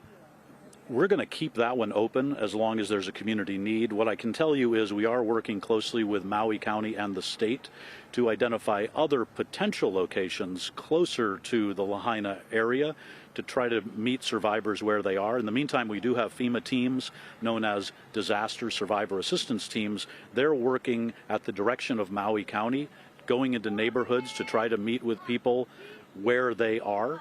And so that's a way that they're meeting people to help them register for assistance and get them into the system so we can get more money out to people who need it. One of the first things FEMA did was to give out $700 to qualified applicants. Some people say that's not nearly enough, but you're saying that's just the start. And that's just a fraction of the assistance that's available through FEMA. We can provide money not only for critical needs that you mentioned, but also money to help people who don't have enough insurance coverage with money for home repair or to start the home replacement rebuilding process, money for temporary rental assistance for people who need to relocate temporarily if they just can't live in their home because it was severely damaged or destroyed, lodging reimbursement money if they've had to stay in a hotel temporarily, so save your receipts. We also may be able to provide money to help replace personal property that was damaged or destroyed. And then one of the really big things we're trying to do to help people is we've activated at the request of the state our Transitional Sheltering Assistance Program. That's a lot of words. What does that mean? FEMA's hotel program. So FEMA has a hotel program, the state of Hawaii has a hotel program, and we're working all together closely with the Red Cross to help people move out of emergency shelters and into hotel rooms. A lot of people are already getting that assistance right now, and so that's a really good start, but there are a lot of challenges, obviously, as well. For people who've lost loved ones in their homes, their livelihoods, this is all really overwhelming. The idea of doing a whole bunch of paperwork and applying for different grants and giving their information to the government, frankly, it's a lot. What's your word of advice for people who are just... We want to go live now to Lahaina, where you can see the President and First Lady getting their first look from the ground of the devastation in that area. They are meeting with multiple officials. You can see Governor Green there to the left. To the right, it looks like that is the FEMA administrator, Deanne Criswell, that we have heard from in the last couple of weeks as well. And I believe that's General Hara who's speaking to them as well. They are literally in the middle of the destruction. And one of the things that they're feeling and experiencing is the incredible overwhelming smell, I'm sure, of that area. This area is toxic, and that is some of the information that they'll be gathering and sending back to Washington, and also gathering for themselves as they meet with these officials. We have been warning people for days that there is asbestos, there is lead, there are all kinds of toxic chemicals in this area, and we had speculated earlier whether or not we would see the president wearing a mask, but as you can see, he is not wearing one. That's right, and in fact, none of them are wearing masks, and I suspect it's because this visit isn't very long. One thing about being on the ground there, no matter which direction you're in, where the wind is going, is that if you're there for a little while, at least an hour or so, your eyes are going to start to burn. And for some people who have gone in and out of this area multiple times, they do start to cough because of all of those toxins in the area. This area of Lahaina, obviously historic, so you've got arsenic, lead, all kinds of toxins that were melted, chemicals in the area. So this visit with FEMA and other officials, including the governor, will be brief, but enough for them to get a sense of what's happening on the ground. The destruction, I think, is obvious with the buildings completely collapsed, completely destroyed. I think one thing you pointed out, Mejia, when you were showing viewers in Lahaina was it was so hot. You could see evidence of that in different ways, right? That's right. When people were running from Lahaina, the ground was incredibly hot. And we heard stories of people's slippers melting and their tires were melting. I'm not sure if the ground is still hot now, but the incredible heat that was melting metal, melting glass, and unfortunately killing people as they were trying to flee. One thing we reported on, and I think was so heartbreaking, was the fact that so many had been trapped by the flames that they were forced to escape into the ocean. And what we heard in the days after were the accounts that part of the reason so many had to stay in the water 7, 8 hours in the smoke, in the embers with the choppy waves was because the ground was so hot. And once they were in the water, they were barefoot. They couldn't get out because the ground was too hot for them to walk on, which is why they needed to be saved by the Coast Guard in the first place. And I'm sure that some of the stories that the president and First Lady are hearing is how difficult it was to breathe. And even in some of the neighborhoods that were not necessarily burned by fire, people were literally gagging from the thick smoke. And we had heard from our first responder sources that there were multiple people who were found sheltering in place, in cars. They died together. They were sheltering families together. They were sheltering behind dumpsters, anything that they could find. They were huddled together in their very last moments of terror, and we're assuming that the president will be hearing these stories. I'm sure he'll be hearing many heartbreaking stories because there are so many to be heard. Now, I know for so many, Lahaina represents a tourist hub, but in fact, it does have cultural significance, and this is something that we wanted to talk to with Billy V about the history of Lahaina. Thank you very much, Grace Mejia. You know, Lahaina back in the day used to be known as the Venice of the Pacific. That was because of the many waterways that were interconnected that flowed from the mountain to the sea. Moku'ula was an island in the middle of an inland pond, which at the time was a home of the Ali'i. Lahaina used to be known for its sandalwood trade, and then of course there was the whaling, and you saw a lot of the historical buildings in Lahaina dating back to that period. So a lot of that, like on Front Street, a lot of that was just wood that went up in flames very, very quickly. Some of the other historical, back in 1820, King Kamehameha III moved the kingdom from Kailua Kona to Lahaina. It would remain the capital until 1845. Whaling, of course, was the big industry of the time. That would use the sperm whale oil to make lamps and for lubrication. So the ships would actually use Lahaina because it was a perfect place. The ships would go off between Hawaii and Japan, but they'd come back to Hawaii to resupply, to find new crew members, to go ahead and replenish their food and water supplies.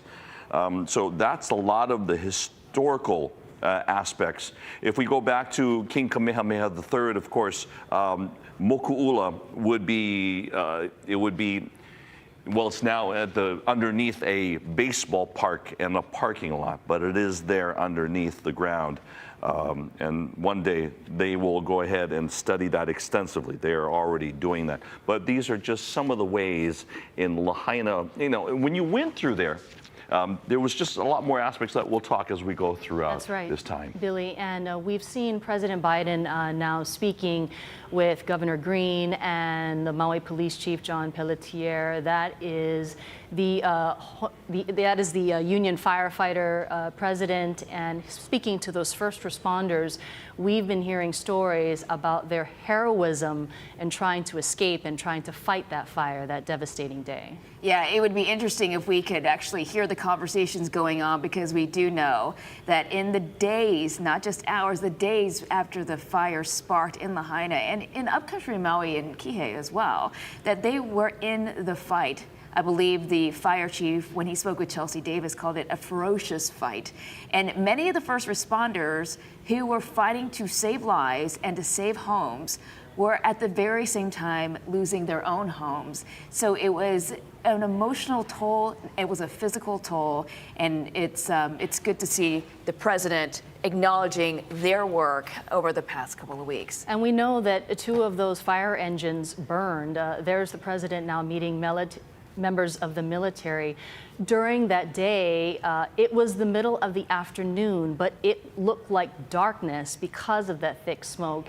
And we know that because of those ferocious winds, those embers and those flames were going sideways, and it was like a grass fire, but it was, according to Maui's fire chief, it was setting those buildings on fire as if it was grass.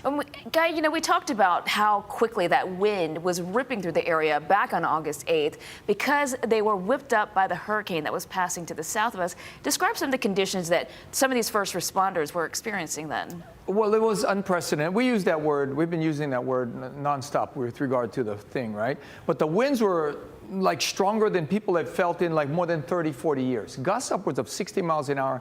And that's why estimates were, and it's just an estimate, that the fire moved at about a mile a minute, 60 miles an hour, a fire moving through.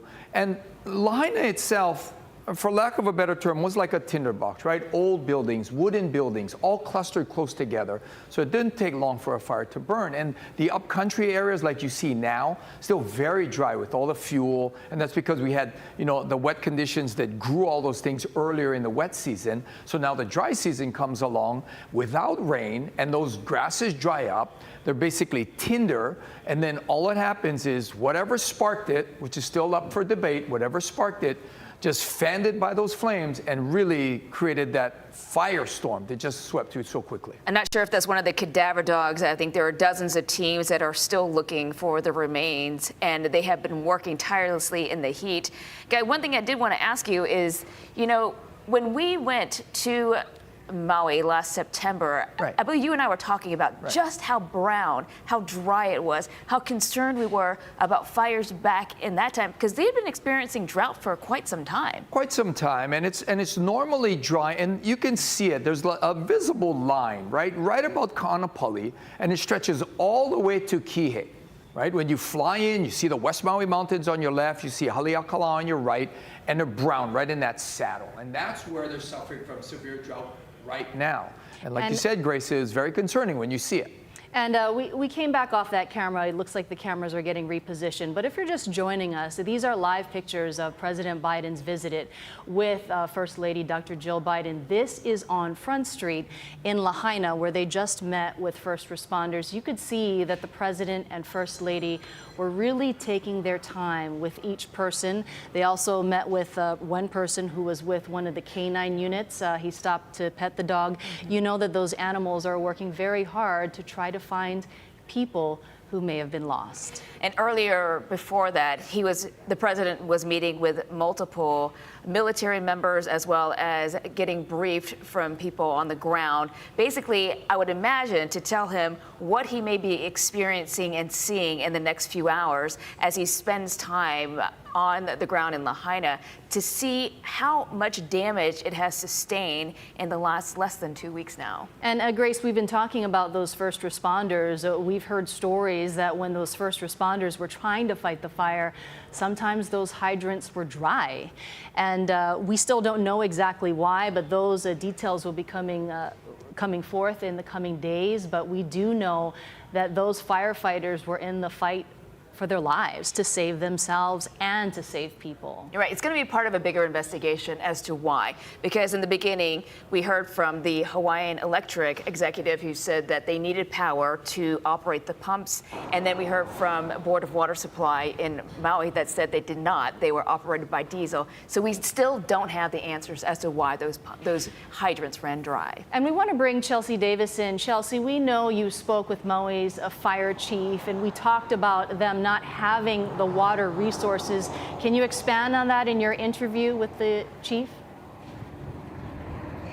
Yeah, absolutely. I had a sit-down one-on-one interview with him, Chief Brad Ventura, yesterday morning, and I asked him about those questions because we were out here day one, stuck in Ma'alaya. Police had that road, Honopi'ilani Highway into Lahaina closed off, but we could see it with our own eyes of water tanks just going back and forth. And of course, I have friends and loved ones in the fire department, and I was hearing from family members about how they weren't able to access that water in the fire hydrant. So of course I asked him that question, and he said that he doesn't know. He himself doesn't know. They're the recipients of the water. They rely on that water to fight fires and to save lives and structures, and they have no idea why that water wasn't available to him. So that's our job, obviously, as journalists, to kind of track that down and figure out what went wrong. But we've been talking about how dry the conditions are out here, and we've been referring to this brush here behind me. And West Maui especially has always been extremely dry. It's the west side of the island.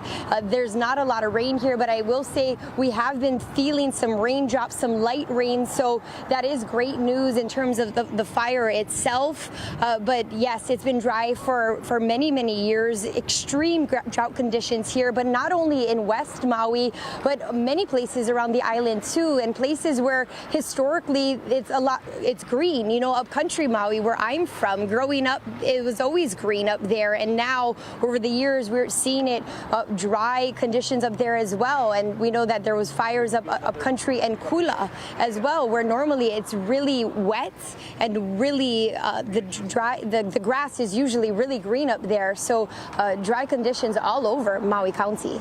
Let's do it this way, and then we can. And Chelsea, your interview was really eye-opening in terms of the emotional toll. And I know you've spoken to many firefighters who've not spoken on camera. Talk you through it. How are they coping with this, trying to fight fires and also dealing with their own devastating loss at home? It's hard to put into words. I asked the chief that very question. How is the mental health of our firefighters? And he says everyone is hurting. There's not one person in the department that is not affected. He said there's not one person on this island that is not affected, in the county and possibly even the state.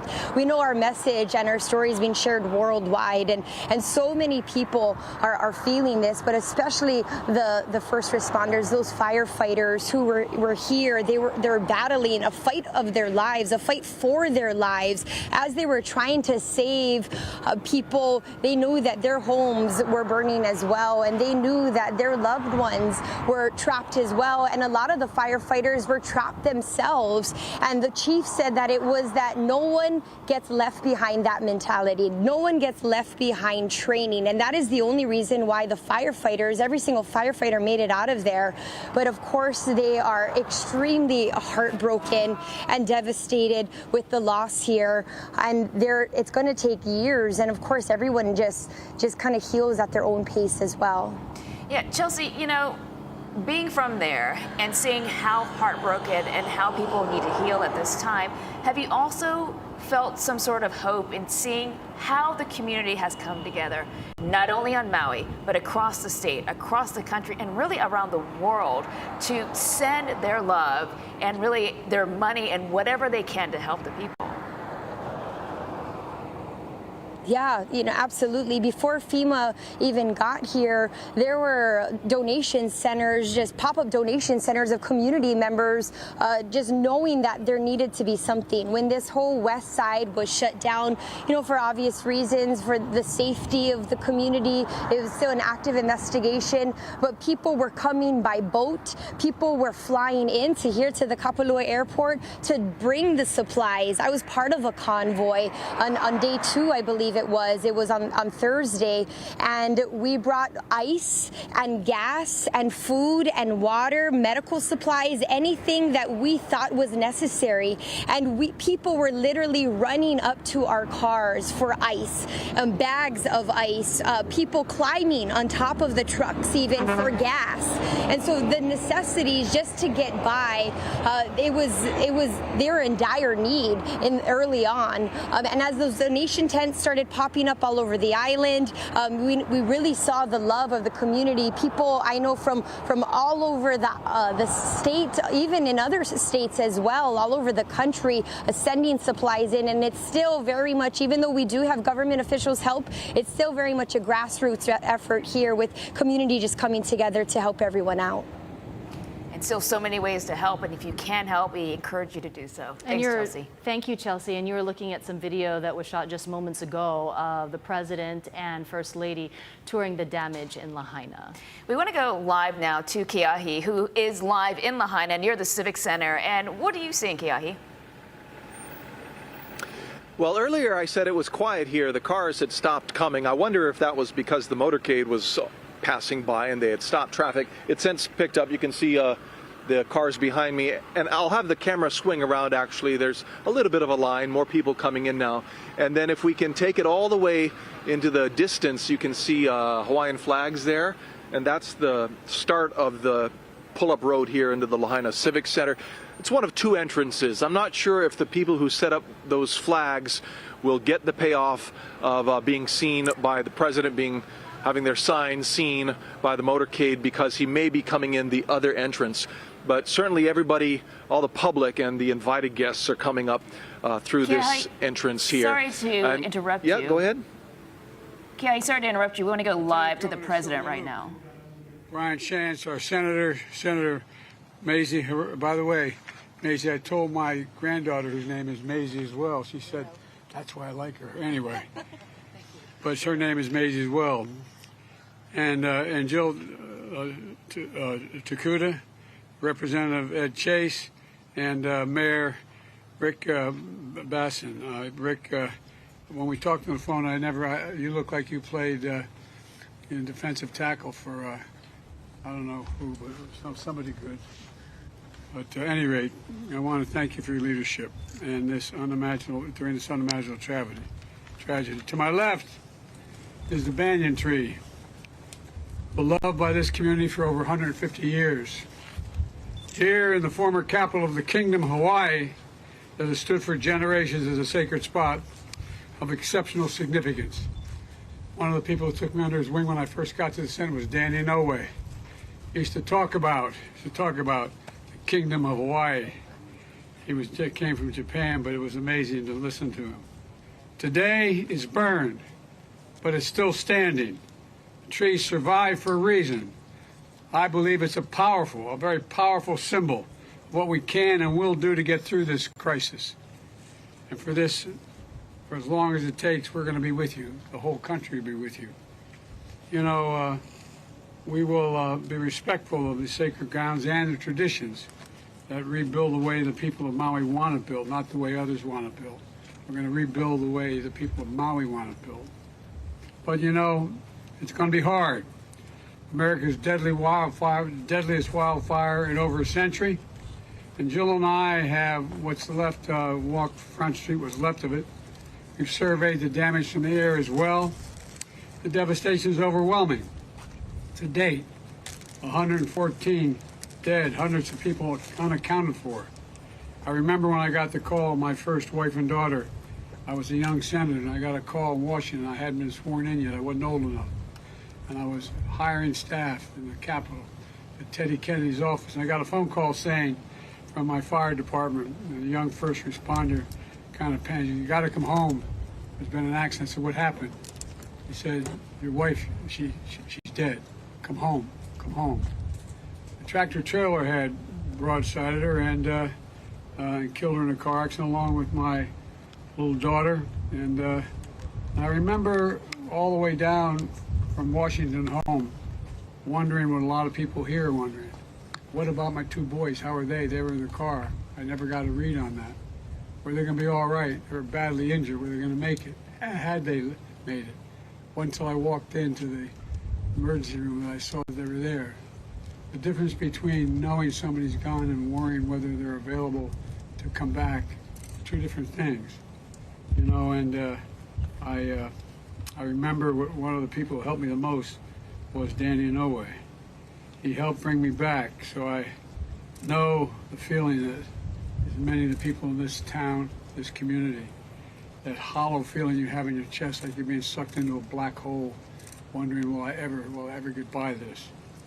You know, and it's one thing to know, but it's quite another thing to have to wait to wonder whether your family member is going to be okay. Imagine being a parent wondering whether your child is, where it is. I remember, as I said, you know, press reports of grandfathers crying for lost neighbors while trying to be strong for the ones who survived. Of a woman distributing clothing to survivors who says she didn't lose her home, but she lost her hometown. But I also want all of you to know the country grieves with you, stands with you, and will do everything possible to help you recover, rebuild, and respect culture and traditions when the rebuilding takes place. My administration has been in constant contact with the governor and congressional delegation and local leaders. As soon as I got the governor's request, I signed the major disaster declaration that mobilized the whole of government response, which means whatever you need, you're going to get. For example, the Coast Guard and Navy immediately supported maritime search and rescue operations, while the Army helped fire suppression. Here's what we've been doing since. First, we focused on search and rescue, which is still going on. Right now, there are over 450 search and rescue experts working round the clock. Second, I've identified FEMA's Administrator Griswold to lean forward, as she always has done, to help survivors get immediate aid. FEMA's quickly provided 55,000 meals, 75,000 liters of water, 5,000 beds, 10,000 blankets, working to help remove the debris, repair roads, and restore power. Additionally, my Department of Housing and Urban Development is working with the state to make sure survivors can move from emergency shelters into temporary housing to finally have a permanent place to call home as well. Small Business Administration is making low-interest federal disaster loans available to Hawaiian businesses, many of whom we've seen here burned to the ground, homeowners and renters, and nonprofits. If you need help, you can visit FEMA's Disaster Recovery Center at Maui College or go to disasterassistance.gov. Small Business Administration is making low-interest federal disaster loans available to Hawaiian businesses, many of whom we've seen here burned to the ground, homeowners and renters, and nonprofits. If you need help, you can visit FEMA's Disaster Recovery Center at Maui College or go to disasterassistance.gov. Disasterassistance.gov. Today, I'm appointing Bob Fenton, who's here. Where are you, Bob? There he is. I'm appointing Bob Fenton as our Chief Federal Response Coordinator for Maui to lead our long-term recovery work. He's one of the nation's most experienced disaster response and recovery experts in America. And I'm directing him to make sure the community has everything the federal government can offer to heal and to rebuild as fast as possible. And we're focused on what's next. That's rebuilding the long term, rebuilding for long term, and doing it together to help get us back on our feet, to rebuild the way we want to rebuild, by making sure your voices are heard, by respecting your traditions, by understanding the deep history and meaning of this sacred ground, and establishing your community not to change its character, but reestablish it. We're also going to bring capabilities to help you rebuild so your critical infrastructure is more resilient in the future. All this matters. Let me close with this. From stories of grief, we've seen so many stories of hope and heroism, of the aloha spirit. Every emergency responder put their lives on the line for us, save others. Everyday heroes, neighbors helping neighbors, Native Hawaiian leaders offering solace and strength. And this banyan tree, one called it a diamond in the rough of hope. Another referred to fire cannot reach its roots, what he said. Fire cannot reach its roots. That's Maui. That's America. And to the people of Hawaii, we're with you for as long as it takes, I promise you. May God bless all those we've lost. May God find those who we haven't determined yet. And may God bless you all. May God protect our troops. Now I'm going to happy to turn this over to the governor, Governor Green.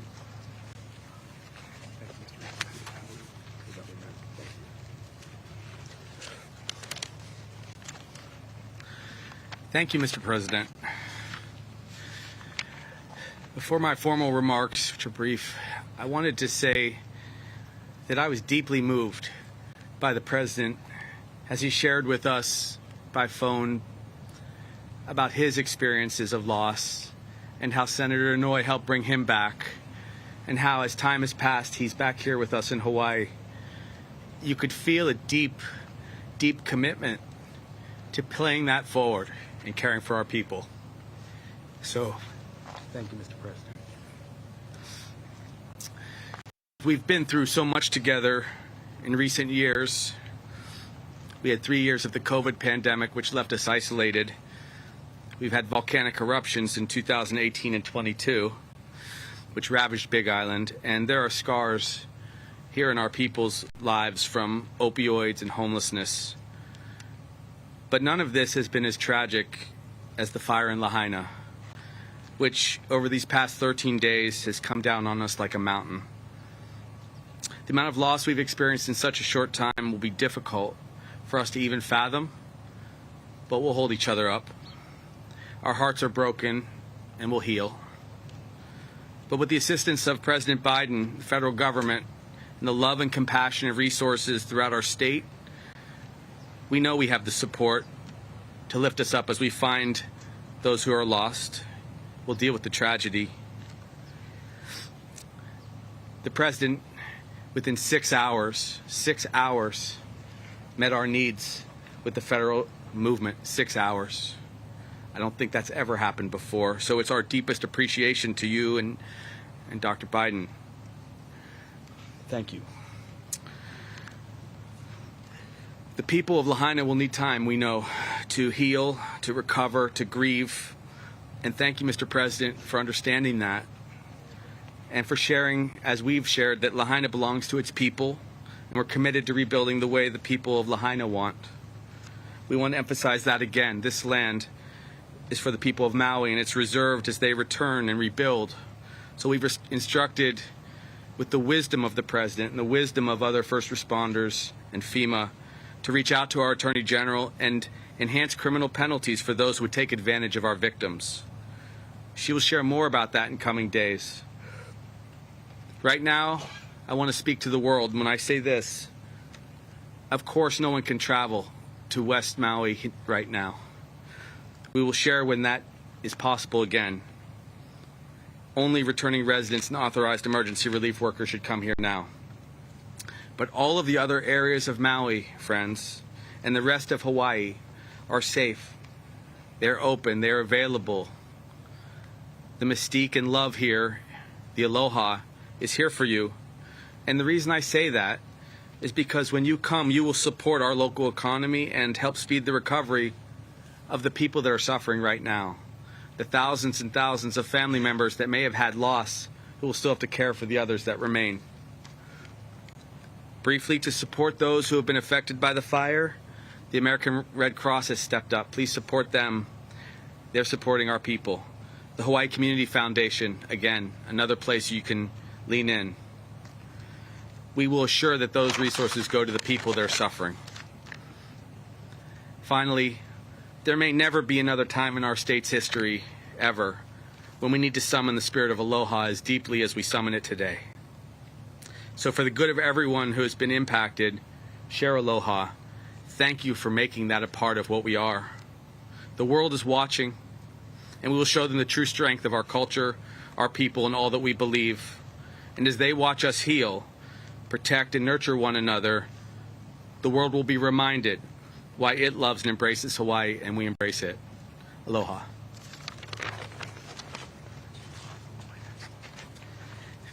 Got too emotional. Next, I'm honored to introduce Brian Schatz, a dear friend and our senator.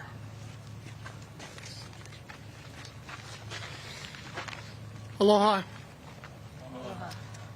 Although we wish the circumstances were different, we do want to say mahalo to the President and the First Lady and welcome for making this historic trip in our time of need. We in Hawaii have been through hurricanes, tsunamis, volcanic eruptions, but we've never seen such a robust federal response. Thank you. Lahaina is one of the most special places on the planet. It was the seat of power for the Hawaiian Kingdom. It was a whaling town. It was a plantation town.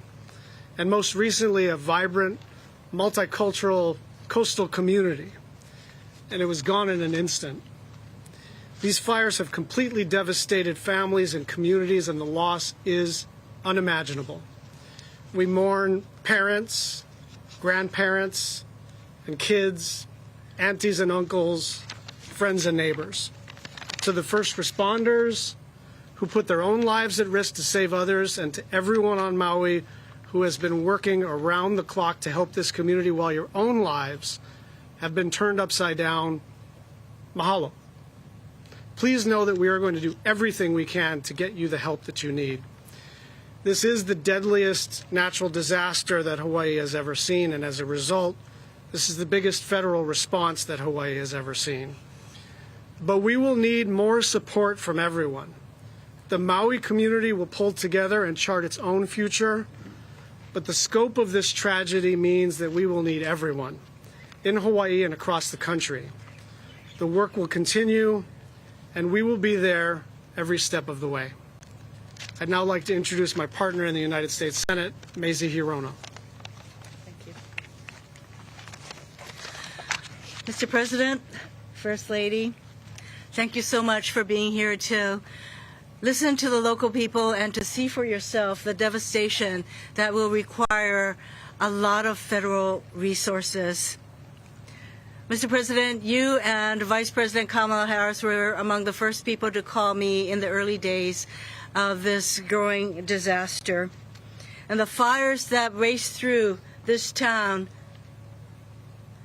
consumed practically everything in its path. Lives were lost. Our hearts go out to all of the people who lost loved ones and who lost everything in a matter of minutes. I was at the County Collection Distribution Center earlier this morning in the Sears parking lot. And what this devastation has led to are the people of Maui coming forward to donate their time, their resources, their homes to help their neighbors. And I even saw tourists who were helping, volunteering at this center, at this collection facility in the last days of their vacations here because they know that their help would matter. And of course, the federal family of agencies, starting with FEMA. Bob, you have been through many of these disasters. You are a person who will help us recover. So all of our family of federal agencies, FEMA, the Department of Defense, Interior, HUD, Army Corps of Engineers, SBA, they were all here from the very beginning to provide the help that we need. And my hope is that Lahaina and Upcountry will rebuild in a way that we will listen to the people here. And that hope is represented by this banyan tree that stands here. Well, all around things burn, the banyan tree stands, and it is a symbol of hope. And when I talk with the arborist who is here to make sure that this tree survives, he said that the tree will tell us what it needs, and our job is to listen. And that is our job, to listen to the people of Maui, to listen to the people of Lahaina as we rebuild. Mahalo nui loa to all of you who are here, and most especially to the President, First Lady. We will rebuild, and we will rebuild listening to the voices and the values of the people here. Now I turn to Jill Takuda, our newest member.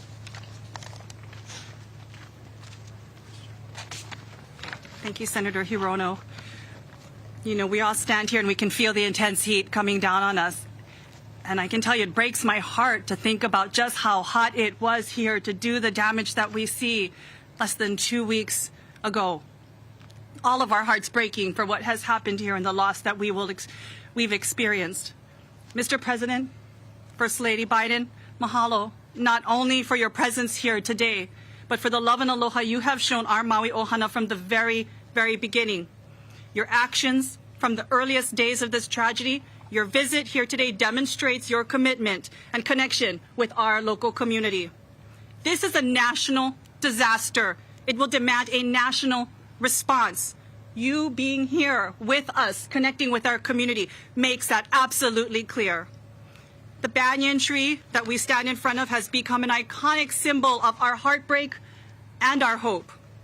The pain we feel as we recall happier times under her branches, our undying hope that under the charred and scarred exterior, there is still life and renewal. And while this tree is a symbol, her roots, our people, have been scattered far and wide. And while we go here and we look and we search, we know that so many of her roots, her people, still wait here to be found. Others, not often seen, are in places like the beaches of Honokawai, the homesteads of Leali'i, gathered in shelters in our communities, clinging together. I have spent time among her roots, our people, spread out across Maui. And like the urgent care and attention being given to our beloved banyan tree, her roots, our people, need that same urgent care and attention. They need everything from basic identification and documents, tents and water trailers, mental health care. We can heal the body, but this takes so much longer to recover from something like this. Basic Wi-Fi connections, air quality monitoring and testing, especially for many who still live in and around these areas. The needs are great, but so are the struggles of courage. I've sat and hugged a wife still looking for her husband till this day. I've heard of a child who does not want to leave the ocean because he thinks the fires will burn him. And I've seen the fear on the face of a survivor in their eyes because the wind blew too hard, and it took her back to that moment. We know some of our most difficult days still lie before us. It's going to be long. It's going to leave us feeling heavy with loss, frustrated, angry that we can't move faster. But if our roots, our people, are to not just survive but thrive, if there is to actually be renewal and life beneath these scars, these burns, then we must all draw, as has been said, on the wisdom of our kupuna and the lessons that they have taught us to live and lead with aloha and lokahi. We must remember that our strength is in our connections to one another, our ability to communicate and care with each other. The challenge we face before us will no doubt test our aloha. But if there's one thing I know absolutely 110% for sure, aloha always wins. Mahalo. I now bring up Mayor Bisson for some words. Mr. President, Dr. Biden, First Lady, aloha winala kako. We are hurting because so many have lost so much. We are hurting because we know we have changed forever. We are hurting because not only we've lost our historical places and our homes, but we've lost our loved ones. This is a historical town. There's much to be learned from this place. Just behind me is the Pioneer Inn here on Maui. My mom worked there for 17 years. In the 70s and the 80s, I would spend much time here with her. That courthouse there is the original Lahaina courthouse. As a young prosecutor in 1987, I started my career in that courtroom. There's much memories for all of us, and that's why we hurt, because we don't have those anymore. But what we do have is help. All the help that's been mentioned by every person standing here, and more importantly, the heroes there facing horror and going after that. And that's the reason we can move forward. It's because we have the help. The community has come together. And when I say community, I mean the world's community, not just Maui, not just Hawaii, not just the United States of America, but all countries have come forward to help us. We brought that together. So what that leaves us with is hope. We have hope that we can put this together as we comfort those who have hurt so much and we try to heal.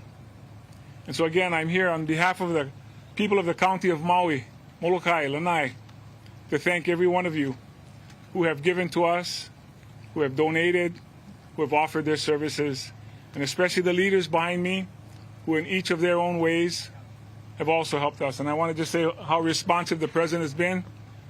He called yesterday, asked for the help we needed. We talked a little bit about that, and within 2 hours, one of his cabinet members called me back to answer my question. So we've been getting all the help that we need, again, because we want to let our people know that there is hope. Mahalo. Thank you. That was Mayor Bisson speaking, saying that the president had responded to their request for help in 2 hours. That was one common theme you heard from the officials on the ground, was that the response was swift. One thing that you and I were noting, because we have been in the Lahaina area before, that they were standing in front of banyan trees, not necessarily the one that was 150 years old, the historic one that so many people have gravitated toward, and something that the president himself referred to. He said that the tree has been burned, but it is still standing, and he said he believes that's a very powerful symbol. He said the country is with you. Fire cannot reach its roots. That's Maui. And I think maybe that is a message that he hopes to send out to all the people of Maui, as many of them try to come together and heal. One message that the president has often delivered during times of tragedy and in various disasters, that he's talked about his own personal tragedy in losing his wife and his one-year-old daughter in a car crash. And he thanked the late Senator Daniel Inouye for helping him bring himself out of the darkness during that really dark time. And he has used that story to let others know that he feels empathy toward others during this very difficult time. But I think that makes a good point of referring to the time when he was actually a senator with the late Senator Inouye, that they were close and that they had become close during this time of great pain for him, that it was a personal story to share at this time. And that shows his empathy that he wants to deliver as well. He also said that the whole country will be with you, talking about how he is sympathetic to the local community. He also talked about the need to rebuild and being very sensitive to the culture and traditions of Lahaina and Maui. It's going to be interesting to see how they decide to rebuild this area that has been so devastated by the fires. Now, if you're just joining us, just minutes before, we did see the president walking through the town of Lahaina, taking a firsthand look at the devastation in that area, and also making it a point to take the time to speak with and to shake hands with multiple first responders, including many of the firefighters who lost their own homes and really were almost on the verge of losing their own lives in fighting these flames. That's right. We saw how their engines had burned, and it was really a harrowing story of them trying to fight the fires without any water, and then trying to protect people, and then trying to protect themselves as they got out of the area. But it was really an important message from the president, a 9-minute speech to talk about especially this banyan tree, which has now become a symbol of hope. It has been burned completely, its leaves charred, but the roots still there, that tree there, and many of the officials on the ground there using that tree as a symbol of progress and hope. Just to note that it's been about 2 hours since the president arrived on Maui. He was first at Kahului, then at the Kapalua airport before making his way through Lahaina town. And we also wanted to give you the latest information on the brush fires. Now, right now, the death toll remains at 114, unchanged since Maui police provided an update last night. Now, so far, the county has released the names of 11 victims, but 16 in total have been identified. Many families have come forward announcing the deaths of loved ones not publicly identified by the county. There are more than 40 cadaver dogs that are helping search and rescue teams scour the burn zone. Earlier in Lahaina, Lahaina, we actually saw the president meeting and greeting a handler as well as his dog. We have learned since then the dog he patted on the head, that dog's name is Dexter, and in joining this whole search and recovery effort. So far, the latest update says that about 85% of that burned area in Lahaina has been covered so far. Now, as for the fires themselves, the Lahaina fire is 90% contained, burning nearly 2,200 acres. The Olinda fire is 85% contained, with nearly 1,100 acres burned. And the Kula fire upcountry is 85% contained, about 20 acres. The county says none of the fires pose active threats. There is a major hazard still affecting thousands on Maui, and that is from the contaminated water. Right now, the county is advising residents not only in Lahaina, but also in Upper Kula, to use only bottled or potable water that's provided from tankers. So we're talking about things like drinking water, brushing your teeth, making ice, as well as food preparation. Now, we do want to go live to Keahi Tucker. He's live at the Lahaina Civic Center, where people have been going in by bus. Keahi, what can you tell us? I just finished listening to all those speeches, as we all did, and one thing that struck me is how Mayor Bisson is the one Maui native there, and in the group that gave speeches of all the leaders, and his voice seemed rather authentic to me. They were all sincere, of course, but you have people who are not from Maui, and then the one man from Maui saying, "We are hurting," speaking from a place of experience of being on this island when it happened. So the president is about to get a lot more of that when he comes here to the Lahaina Civic Center. Inside we have hundreds and hundreds, at least 400 plus people, regular folks who are in the disaster zone, people who lost loved ones, who lost their homes, lost their livelihoods. They're in this room standing by. We have some pictures sent to us from people in there just to give you a sense of what it's like, people sitting around tables with waters and coffees. It's not a big fancy get-together, but a chance for the president to come by and actually spend some time talking to people affected by these fires. Mahea, you mentioned he shared the familiar story about losing his first wife and young daughter, and he does have this ability to empathize with people. He speaks from a place of experience of having lost so much, and so he has this way of connecting with people. Of course, I think we can expect a lot of that today when he's in the room talking to people about their loss, listening and giving them the words of an elderly man who's frankly lived a lot of life and seen a lot of trauma in his time, and hopefully people receive that in the right way. We were taking a look at those pictures inside. I'm told there's some entertainment. Ikaika Blackburn will be playing for the crowd. He's of course a member of the musical group Nahoa, a former UH football player and a Maui boy. On top of all of that, he is a fire captain at the Napili Honokawai Fire Department just north of here. So ever since the fire, from the moment it began, he was on duty. Spoke to his wife a little bit ago. She said he's been putting in Holy Ghost overtime, which is just every moment he can, fighting the fires on the front lines, doing his job, helping the people of this island. So today his job is performing for the group. He and a policeman friend and a couple other first responders just getting together to sing some music and welcome the president when he does come. He should be on the way shortly. I don't expect his motorcade to pass by us because there is a second entrance to the Civic Center behind us that we've been kept away from. And also the protesters, the sovereignty activists are at that entrance, and he's likely going to the other entrance. But we'll let you know as soon as we catch sight of him if they haven't jammed up our communications. Cross your fingers, Keahi. Thank you so much for sharing what's happening on the ground there. And it is so profound to see people who have lost so much, but they are giving so much during this time of need. Absolutely. You know, something that's going to be talked about and was referred to during the short remarks there in front of near the banyan tree, it's about the rebuild. And Howard has really been looking at the economic side of this disaster. He joins us live to talk about how long it could take for Lahaina businesses to recover. Howard? Yeah, I think the answer is it's going to take years, and it'll be months at least before we see even the beginnings of that. There are a number of reasons why it's complicated, but oddly enough, money is not one of them. The commitment for money seems to be pretty secure. But it takes time to rebuild something that has been burned so thoroughly.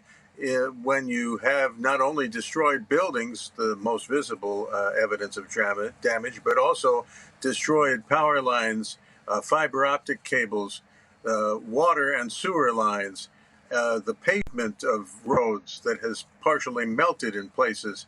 There's an awful lot that needs to be done. A second complication, also not really related to money, is this agreement, this universal feeling that whatever is done has to be decided by the people of Maui and the people of Lahaina themselves. And that decision needs to involve the mana'o of a lot of people who are going to have to decide what consensus they have. And it's not going to be 100% rebuild it exactly the way it was. So there'll be changes, and whatever changes there are will add to the time it takes to undertake all that. This will be the project of a lifetime, I suspect. Especially for our state. All right, thank you, Howard, for your thoughts on that. Let's go to Guy Hoggy for more on his insights on the weather situation and the firestorm that day. Guy? And now, Maui had faced similar conditions, not quite as bad as the fire in 2018, believe it or not. That's when another hurricane had passed by to the south, Hurricane Lane, and that created very similar conditions to what happened on this latest Lahaina fire. Now, that day, there was a red flag warning. That tells everybody it's very dry, it's very fire prone, and the very strong winds could fan and spread fires, and that's exactly what happened. And the relative humidity low, and those winds 35 to 45 miles an hour, sustained gusts to 60 miles an hour, but some spots actually recorded gusts upwards of 80 miles an hour. So these are the reported gusts that we saw that day. Ma'alaya, 62 miles an hour, and that's why the fire, when it ignited, spread so fast. Some people were estimating the fire was spreading at about a mile a minute. And now we've got gusty winds, but nothing near what they were. This is more a normal trade and weather day, especially windy in and around Maui County, especially windy in and around West Maui. Now for today, things are going to mellow out. We're going to have those conditions pretty nice. We're still going to see a few scattered showers for those windward areas, but the brush fire threat remains high because it's still very dry. You saw those shots where Keahi was, where Chelsea was. We still got dry brush, still got lots of fuel, and we still have some breezy winds. And if something ignites those fires, they could spread. Now, remember back in 2018 when Hurricane Lane created similar conditions with strong winds, low humidity levels, and we had that fire in the areas just up country of Lahaina in the Puamana neighborhood. 7 homes were destroyed or damaged. They have like 20 structures, 30 vehicles. So very quick brush fires did fire up over there and created a lot of damage. So it's not like this didn't happen before. And we'll likely see those conditions again because we still are looking at very dry brush. We'll get those very strong winds from time to time. Hopefully, with lessons learned from the last 2 events, we won't see anything like what we saw just recently. Yeah, let's hope not. All right, thanks a lot, Guy. We're going to go live to Chelsea Davis. She's live in Kapalua Airport in West Maui. Chelsea. Yeah, Mahia, you know, Keahi talked about what stuck out to him in those speeches that we all heard, and I have to agree with him. Maui County Mayor Rick Bisson, his speech really hit home for me as well as a Maui girl. You know, he talked about his mother working at that historic Pioneer Inn there off of Front Street, and he spent many years growing up there as a child and then a young prosecutor at the courthouse there. And I have to say, everyone on Maui has similar stories of growing up here, of going to Lahaina. Of course, it is a tourist destination, but even more so, it was once the capital of the Kingdom of Hawaii. And so it is a very special place for everyone who lives here, everyone who was born and raised and who grew up here. And, you know, Representative Joe Takura talked about the banyan tree. You know, if you've ever been down there, everyone knows the banyan tree. Everyone loves that banyan tree. And it is such a symbol of hope because on the outward, visibly it's charred, it's broke, it's burnt, but the roots remain, and the roots are so strong. And that's like so many of us here. You know, we are so resilient as a community, especially the people of Lahaina, the most resilient people that I have ever met. And they will come back from this. And that's what I've been hearing over and over and over again, that they will be rebuilt, and they will rebuild better than ever before. And I've heard from so many people that many parts of Lahaina are gone. Many parts of Lahaina is missing, and a piece of us, a piece of all of us is missing as well. All right, thank you, Chelsea, for your thoughts on that. Now, we want to bring in Daryl Huff to talk a little bit more, because we have been tracking multiple lawsuits that have been filed because of these fires. That's right, and there are so many legal ramifications, political ramifications. We've been seeing it all unfold. Daryl, what can you tell us? Well, even today there was another lawsuit filed, this one over the removal of Kaleo Manuel, who was running the Water Commission. I believe you have to turn your mic on. Mic is not on right now. Those things are really handy. Yeah, you got to turn them on. That's how they work. Yeah, well, after 30 years in the biz. 40. 40, okay. Yeah. All right, now your mic's on. When I started, we didn't have microphones. We just talked loud. Okay. But yeah, so a new lawsuit was filed today by the Maui environmentalists over the replacement of Kaleo Manuel, who is the person in charge of the water. There was a dispute where West Maui Land Company claimed that they had an argument about him about whether he was going to let them have water to fight fires. Then the Attorney General's office also made a claim that there was not enough water to fight fires. And then later, Josh Green said, we have these battles over whether we have enough water to fight fires. And the environmentalists are just going crazy over these statements because they think there's no basis in fact for any of these accusations. So that's one area. The water rights battle is being inflamed by this. You've also got, obviously... But Daryl, when you talk about water, do we know why firefighters, as we've heard, according to some stories, that they did not have water when they were fighting the flames? Do we know that answer? No, because the county still has not fully answered that question. We've heard theories. Now, it has nothing to do with what's in the reservoirs because helicopters couldn't fly. Period. Because it was too windy that day. It was too windy for the helicopters to fly. So there weren't helicopters up, so that wouldn't have made a difference in the firefight on the ground. The hydrants did dry up. I spoke directly to the firefighters union about that. The theory is that because there were so many structures and the plumbing in those structures was destroyed, the water played out. I know we've got somewhere else to go. Yeah, Daryl, we want to go live now to President Biden and the First Lady, who look like they are meeting with Kupuna of the community. That's right. These are some of Native Hawaiian leaders that President Biden is meeting with, and looks like they're presenting him with a gift, Mahia. It certainly does, and it appeers to be. Is it a mailele? I'm not really sure. I think it's wrapped in tea leaves. No. Oh, there we go. It looks like it could be some sort of ho'okupu with tea leaf. There we go. Now we can see it now. It looks to be ho'okupu that was for the president. That looks like it's Kamana'o Crab on the left. And he is the former leader of OHA. He is now on Maui, but these are Native Hawaiian leaders. One thing that we heard from President Biden is that during this rebuild and during this recovery, during this healing, there will be a respect of cultural traditions of Hawaii. That's one thing that we've heard, because there is a fear that there will be a disrespect of cultural traditions, and so that's why the president reiterated that message. Which was great to hear. Billy, what do you see here? And you know, one of the things that we've heard from people that kama'aina, that comes from, let's go ahead and listen in real quick right now.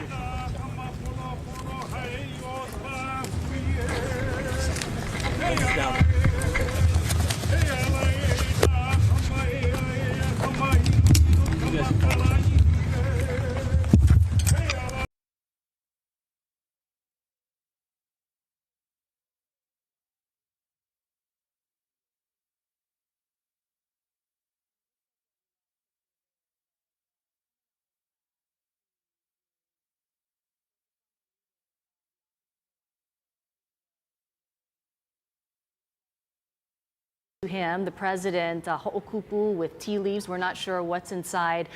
Certainly upholding the culture and traditions of Lahaina and Maui, very important for everyone on the ground there. And good to see the president and first lady taking that so seriously. Now, I don't know if Billy's mic is up and if he wanted to comment on this. We cut you off because of the oli that was happening. Right, and so that, probably with Kamana'o crowd were some of the Kama'aina from Lahaina or the island of Maui. Last night was Maui Ola, was the fundraiser concert, but more than just the fundraiser concert, there was a lot of discussion between people of Hawaiian descent wanting to see how they could support. And the messages that we've been hearing a lot from the Kama'aina of Lahaina is they wanted to be a part of that rebuilding process. They wanted to be able to talk with county and state to say what's important to them culturally, taking into consideration the historical parts of Lahaina. Lahaina used to have all of these waterways that came down, but it was diverted back in the plantation days, and that's never really been brought back. And that's always been a concern and a matter of contention between those in the Hawaiian community and maybe those state, county, or those that are in charge. So that was a lot of what was being discussed in the back of this Maui Ola fundraiser that was happening last night. Speaking of Maui Ola fundraiser, I think we have a couple of moments, so let's have you listen to a little bit of what happened last night.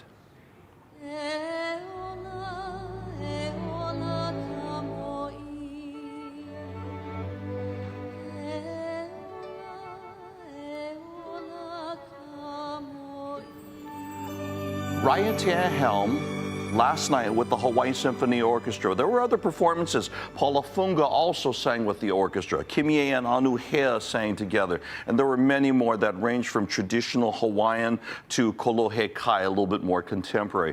All the staging, television crews, lighting, sound, entertainment, phone banks, everything was donated so that every penny could go to the Maui efforts.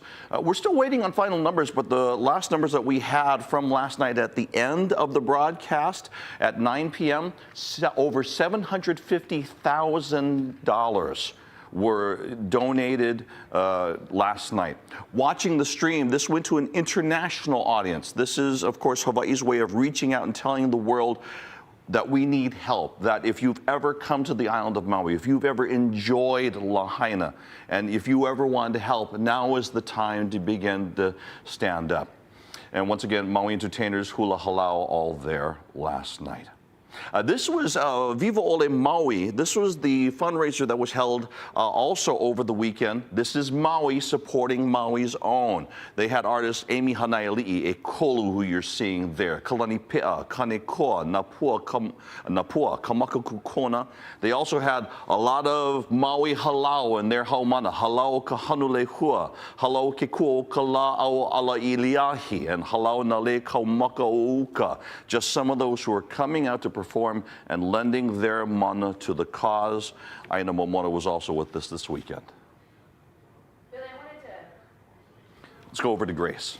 Billy, I wanted to ask you a question because you were emceeing last night at the concert, and just to describe the overall feeling, because you were talking not only about how they pulled out all the stops to make sure that this was a great event because they wanted to show the people of Maui how much they cared, and how it was difficult to get through to those lines because so many people were calling in.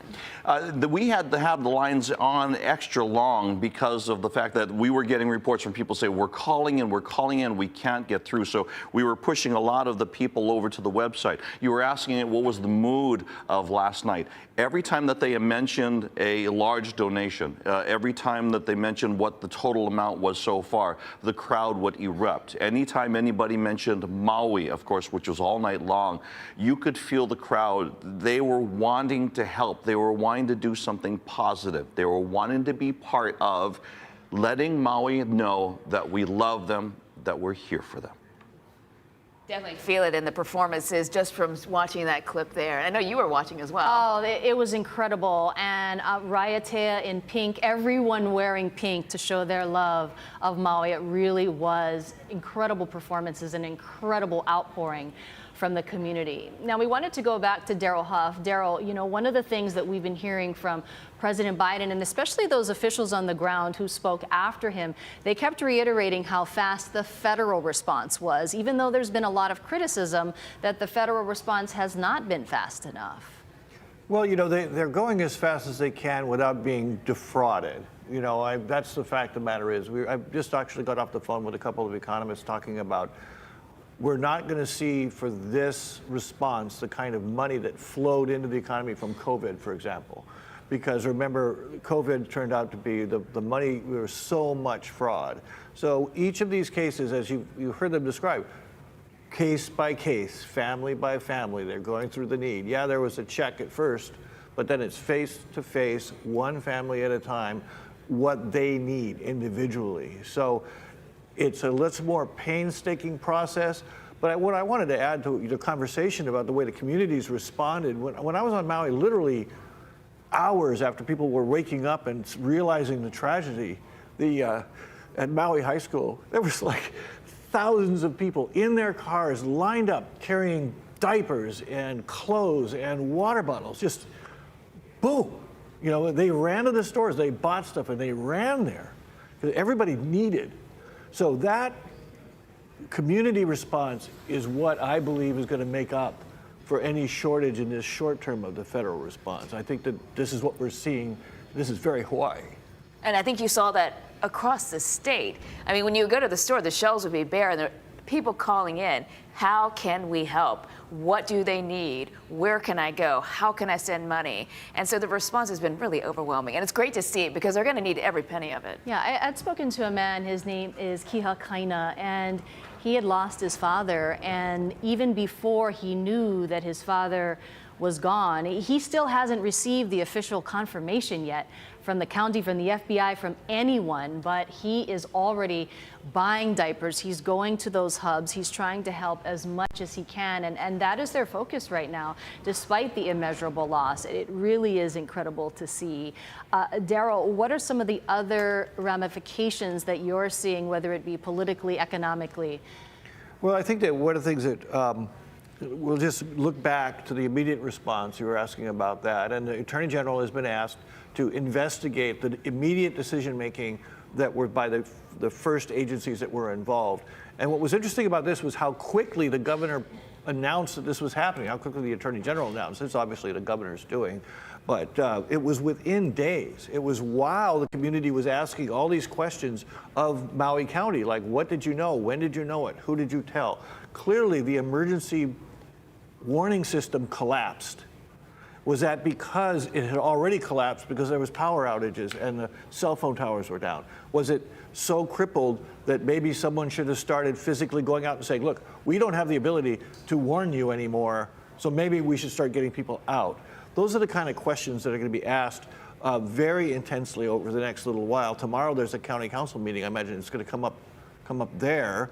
So that's a big thing still ahead. And frankly, those are the questions that should be asked, because if you hear the stories of how little time so many families had to get out, and many families who did not make it because they didn't have a warning. People died in their beds. And to think that this could happen in any community in our state is frightening, right? Yeah, I think that one thing just to keep in mind, 60, 70, 80-mile-an-hour winds blowing flames through a community that is tightly built, overbuilt, heavily forested. You know, everybody's got a mango tree or a monkey pod tree over their house because it's hot in Lahaina.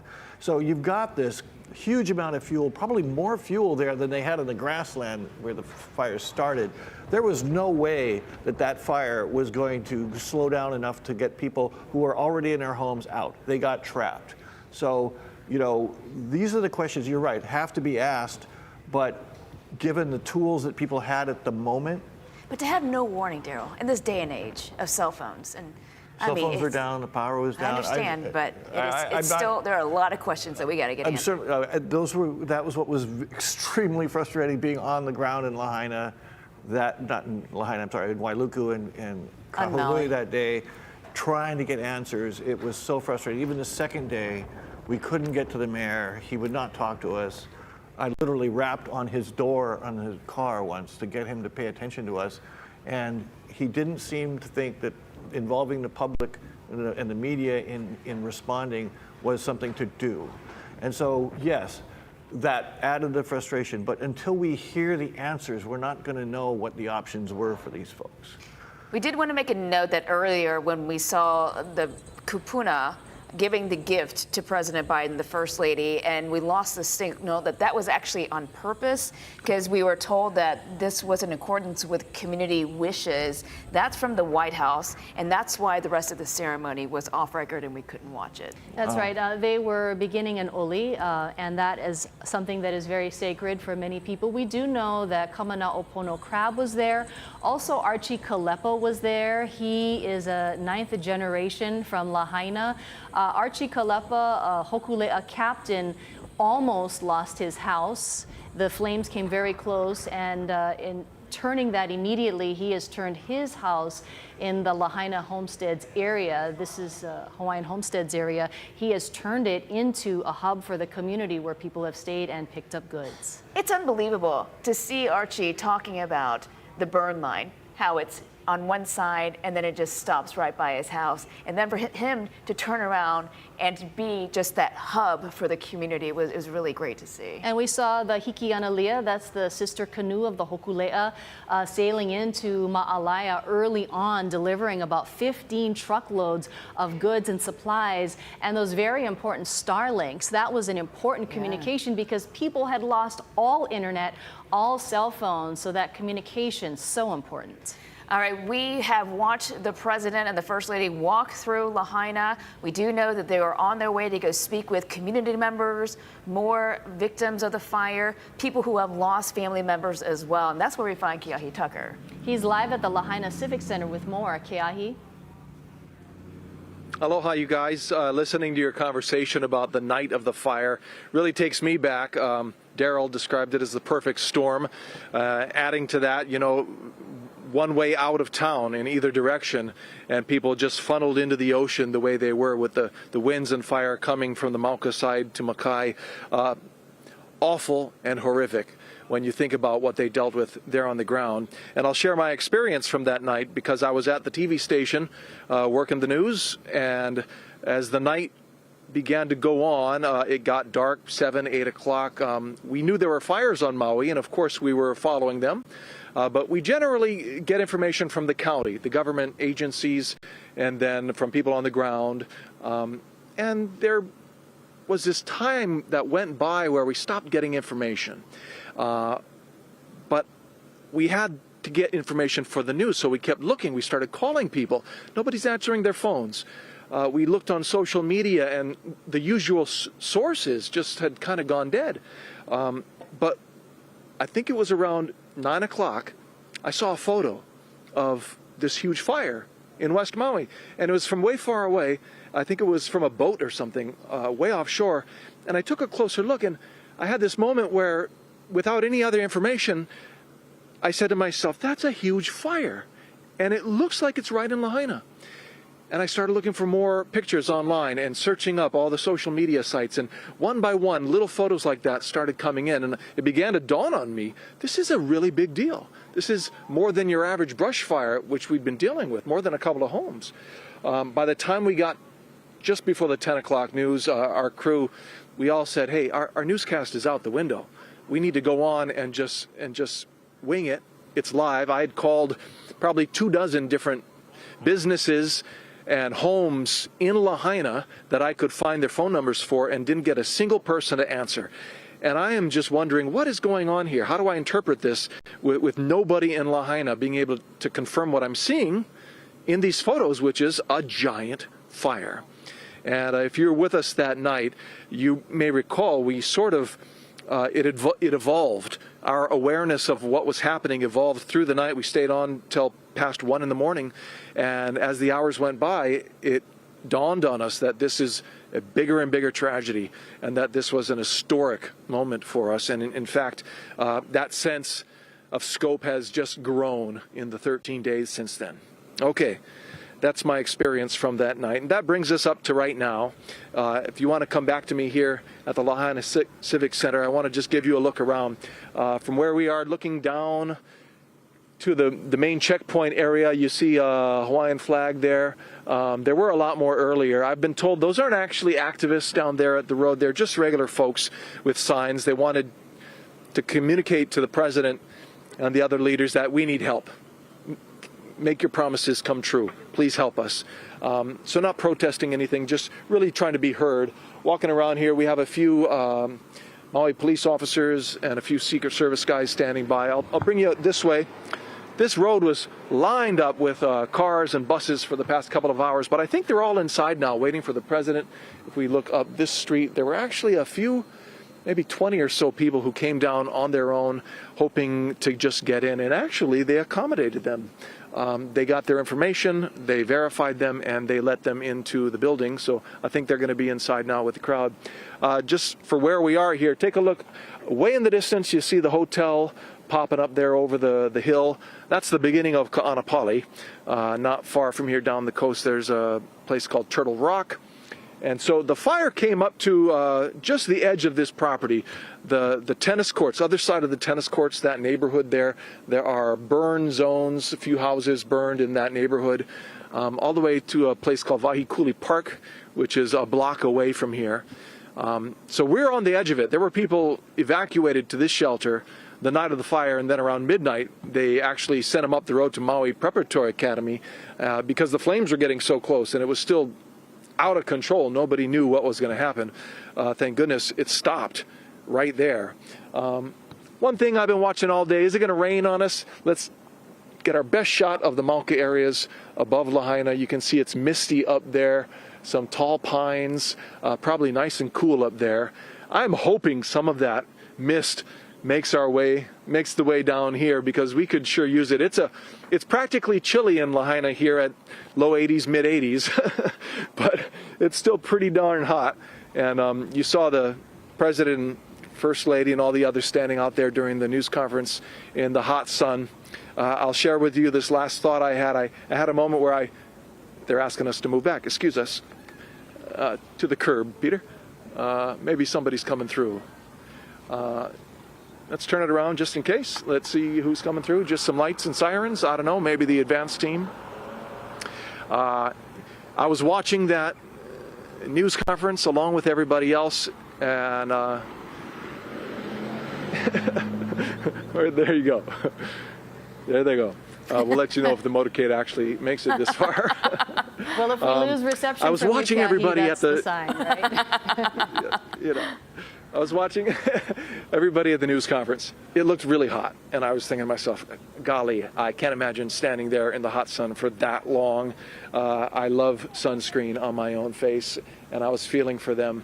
And just like that, don't for a moment feel bad for them standing in the hot sun when you think about what happened at that very place, right? Exactly. And the symbolism of that for a moment, them standing in the hot sun to make a few speeches, and the forever lasting effects of the people who suffered through that awful fire 13 days ago. So a little bit of a comparison there that popped into my mind. Another one of those trucks coming behind me, so maybe the motorcade is coming by, but I don't see it yet, so I'm going to toss it back to you for now. All right, thanks, Keahi. We'll check back in with you in a bit. Yeah, and he's talking about the heat. I mean, there is no vegetation in Lahaina, so it is even hotter than it normally is. But, we've been sharing these stories of people who've lost so much, and I spoke earlier of Kiha Kaina, and he just wanted to send a message. He lost his father, and he said, OMG, I'm listening with my ohana tears. Thank you. So to the Kaina family who is watching, our hearts are with you. Another family that we spoke with is Koa Lansford. He had an incredible story of going in and out of Front Street where President Biden was. Despite the smoke, despite everything, he kept going back in to grab people who were literally being burned and drove them out to safety. Since that terrible day, he had to be hospitalized himself for lung damage and heart damage. So he is now recovering from some of his own medical issues, but so many stories of heroism and survival. And sacrifice. Talk about sacrifice. And we want to go live now to Chelsea Davis. She has been live at the Kapalua airport. And Chelsea, curious, now that the president has kind of cleared out of the area, if the people who were standing by have also cleared out as well. You know, they did immediately after the motorcade left, but just a few minutes ago, more people are popping up, and I'm actually joined with one of them right now. This is David Larson, and he is from Honokowai, which is right down the road here. And, you know, we've been talking about our own personal experiences of that night of the fire, being in the newsroom, me out in the field in Ma'alaya, but you were here in West Maui. What was that like for you? Oh, that night we were up actually right over here at Kaanapali Coffee Estates, and they opened up the cane roads when there was a fire, so the fire trucks and stuff can go up there. And we went up. I went up with my 74-year-old neighbor to go take a look at it, Regina, and we went down and you could see it, the fire starting and coming and going. And I've been a boat captain forever in Maui, and it was strange. It was so hot that the wind was actually, the heat was drawing the wind from the ocean. It was just creating these incredible onshore breezes, and it was circling. So it was the strongest wind I've ever felt in all the years of being a captain. And we were sitting there watching, and all of a sudden the power line started whipping. And I said, Regina, we have to get out of here. And we turned around to leave, and the poles. All right, Chelsea, we just want to step in for a second to say the convoy, Lahaina Civic Center. And that's where our Keahi Tucker is, and this is the convoy again. They left Front Street. Now they're arriving at the Lahaina Civic Center for a meeting with several hundred people who have already been pre-screened, and people who we expect will be sharing their stories of loss, sharing their stories of heroism to the President and First Lady, Dr. Jill Biden. Also probably talking about their tales of survival and what they had to endure in order to make it through that night of August 8th.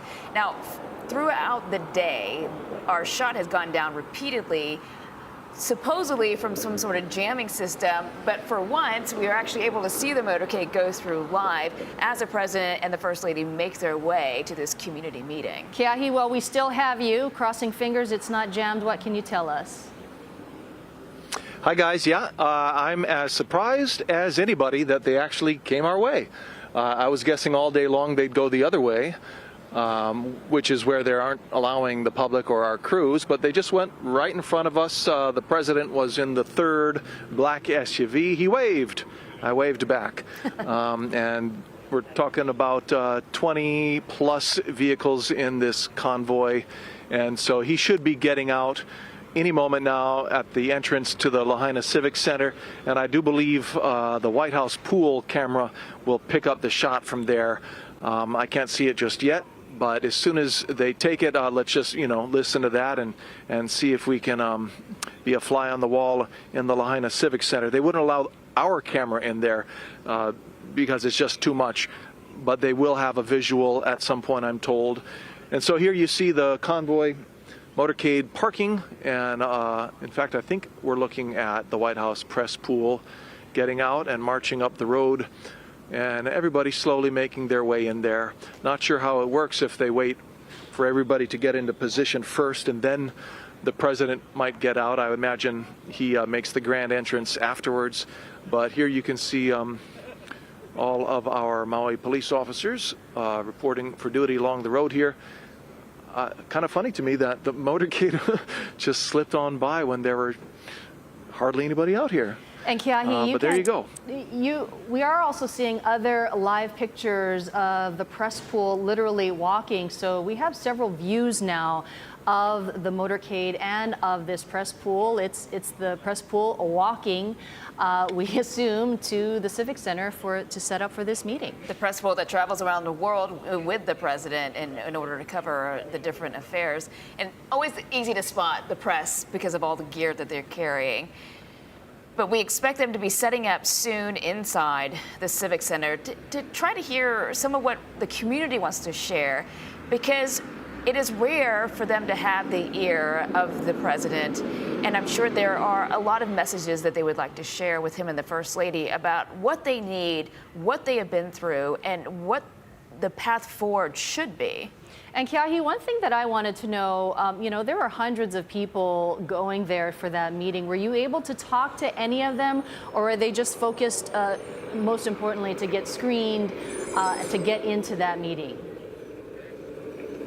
Yeah, we talked with quite a few, and it's a cross-section of folks. As you can imagine, anytime you get hundreds of people together, you're going to get the full spectrum. Oh, here's our police chief, Benjamin Moskowitz, walking up. You see him? Yes. Our new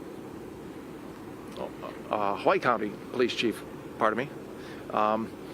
And I guess he came over for this. I don't have my glasses. Am I right about that, you guys? I'm squinting to see that far. That is Ben Anyways, Moskowitz. It does show that there are, Okay. we know that several members of SHOPO have been there. This is a statewide effort to come there to Maui. Keahi? Yeah. So I was speaking with quite a few people who are now in the building, and it's the range. Some of them have complaints. Some are suspicious about the response. Some are just grateful, really wanting to see the president, wanting to hear what he has to say. Everybody in that building was invited, with the exception of a few people who came down on their own, asked early if they could be let in, and the Secret Service actually ran their details and approved them, so they're now in there. But mostly everybody else had an email invitation, and I believe that was through their FEMA registrations. And then, of course, you got a whole range of county and state workers as well, a whole bunch of first responders in there. So a cross-section of the entire community. And this is a chance for him to really hear from real people who suffered through this fire, and some of them greater than others. And, well, it'll be interesting. This is the moment, to me, where it gets real. You know, all of the motorcade and the walk through Lahaina town and the speeches, that's really well scripted. Not to be too cynical about it, but those are photo ops, you know. We all want him to see it firsthand, absolutely, but to go there and pose on Front Street, it's part of the process of the president coming to a disaster zone. But right now, what's about to happen is real people talking to him about their experiences, and also his team, you know, and the rest of the leadership in there, frankly, all the congressional delegation, our governor, the mayor. And so this is where it all happens, the sharing of stories. And what I've said earlier is the beginning of healing, because it starts with telling stories and sharing feelings and sharing empathy, the hugs and all of that that's going to go along with that. And so this is a real special moment to me. While we're looking at this outside, we are also getting an inside look at the Civic Center, which is where you are at. And we wanted to bring in Chelsea just to talk about the community sentiment. And Chelsea, we know you were speaking with residents of West Maui earlier. What do you think they want the president to hear during this trip and during this community meeting that he's about to walk into? You know, a few days ago, I believe it was Friday, the Native Hawaiian leaders of this community all came together for a news conference, and they all we're at Wahikuli Wayside Park, which is right across the street from the Lahaina Civic Center where Keahi is and where President Biden is, and also across the way is Le'ali'i, the Hawaiian homestead, the only Hawaiian homestead here on the west side. And they all collectively told the media, told the press that they need time to heal, they need time to grieve, but when they are ready to rebuild, when that time comes, they want to be part of that process. They want to be part of every single step of the way. So that's what I imagine they want to tell the president, and that's what they hope the president hears. And, you know, he said it when he made his remarks that rebuilding Lahaina will take time. It will take not just days, not just weeks, not just months, but years. But he promised and he vowed that the people of Lahaina will be part of that process every single step of the way. It's not how they officials, it's how the people of this community, the people who were born and raised, the people who have been here for generations, what they envision Lahaina to look like and how they want to rebuild it. So that's their message to President Biden. And you're seeing some live images inside the Lahaina Civic Center. Every disaster zone is unique when the president visits. I would have to say that this will probably be the first time he will be greeted by Hawaiian music before what is potentially going to be a very emotional meeting. So that is something that will be unique for the president when they arrive. I mean, I got to imagine that for him, this is different in so many ways and on so many levels because Hawaii is so unique and special in its own way. And to be greeted in this way, which feels very much as a grassroots effort with the community coming together and with, you know, some entertainment before they get down to the nitty gritty. I think it's kind of nice to have a range there to show what the community is about and that despite this being a really tough time for them, they won't lose hope. They're going to keep moving forward. This has to be the largest gathering of people since that disaster. I mean, there have been people gathering at hubs and at various assistance centers, but this has got to be the largest gathering of people. And this is not only for the president, it is for people to come together. And certainly what we've been seeing is when people have come together, people who have the same sense of loss, there is that sharing, and that is part of the healing process and people coming together and moving forward together. They probably want to come together to be able to see each other for the first time because we do know that there have been not only families that have been apart, but maybe even friends that they're not sure if they were able to make it through or what state their homes are in or whether they were able to be reunited with their pets, whatever their story may be. So this may be a good time for them to be able to catch up with the other community members as well. We want to bring Chelsea Davis back in to add to this conversation. Chelsea, I know that you've been having many off-record conversations with first responders. What are they saying about today's visit with the president? You know, we've been hearing it that the president is going to be meeting with survivors and first responders as well.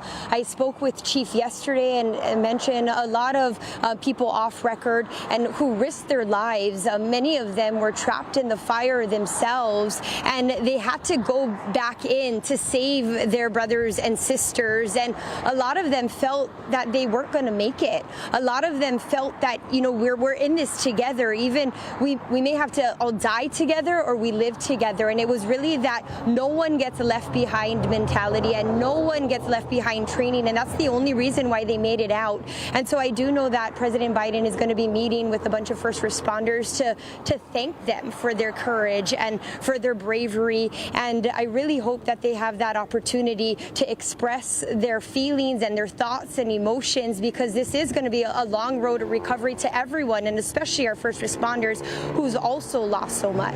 Chelsea, do you think the president has made an enormous effort to show up here and to meet with local officials and survivors and responders? But do you think his message will resonate with some people on Maui? The fact that he is making this effort and he was speaking in front of the banyan tree earlier today. I think it's mixed reaction. I have been hearing from people who are here across from the Kapalua airport that they just want to see him. They're grateful that he is here. But of course, you know, we've seen those protesters as well, and a bunch of them, dozens of them, in fact, out here with their makeshift signs. People telling me that he's too late. He should have been here much sooner, much earlier when this crisis first happened.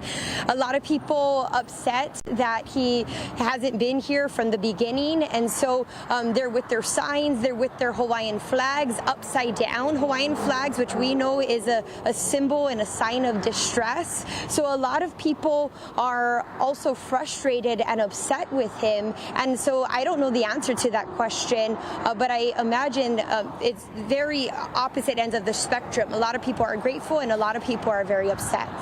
All right, Chelsea, when the president speaks, we will, of course, bring those remarks to our viewers here live. But as we wait for him, we do want to check in with others. That's right. Let's go to Casey Lund, who is live in Wailuku. Casey, what can you tell us from there? Oh, well, you know what, guys, we're going to take a quick pause from our presidential tour coverage because, I mean, obviously we are still, of course, talking about that, but I've got a smile on my face because I always like to show the helpers. Let's come and take a little walk. We've got the donation drop-off, and look at all these people, and look at all what they've dropped here. This is the drop-off center in Wailuku, and I wanted to just walk through this a little ways and show you around, because it's made me very happy. That's the stories I like to tell, of course. I'm glad the president's here, but we're also excited to show what these everyday folks here. Hey, sir, do you mind if I ask you just really quickly what you're donating? Casey, hang on just a second. We're picking up. Casey, we're going to have to stop you right now, and sorry. we're going to go back to the Lahaina Civic Center because people are now singing Hawaii Pono'i. Let's listen in.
President Biden with people who have just sung Hawaii Pono'i. You saw some laughter there, and people are singing that with pride, Billy. They are. They're singing loud. They're singing proud. But this does a couple of different things I'm noticing. First of all, having Hawaiian music at a disaster event like this sends out a message. It brings the room together, but it also lowers the temperature before things begin. And usually in these types of meetings, we anticipate there might be some oli, traditional Hawaiian protocol, and so important. We've seen other meetings where it really brought people together and bringing people together in spirit. That definitely will be something President Biden hasn't seen before. And I think you're right, Billy, that it really sets a tone. It sets an atmosphere that is different from maybe what some were expecting when they first walked through the door. You know, there are still a lot of questions, and there's still a lot of recovery to be happening. So why don't we just listen in to the music that's happening right now?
Standing.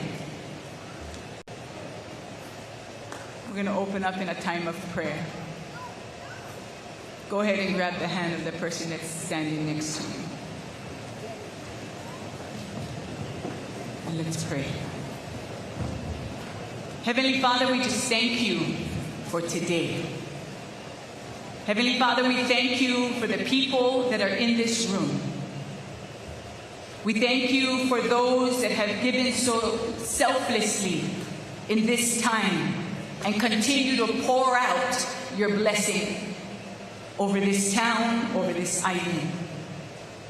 Lord God, we just thank you that as the days to come, we continue to see through the eyes of faith that found is the word, that the spirit of unity among this town continues to echo throughout the nation, that Lahaina, we are still here.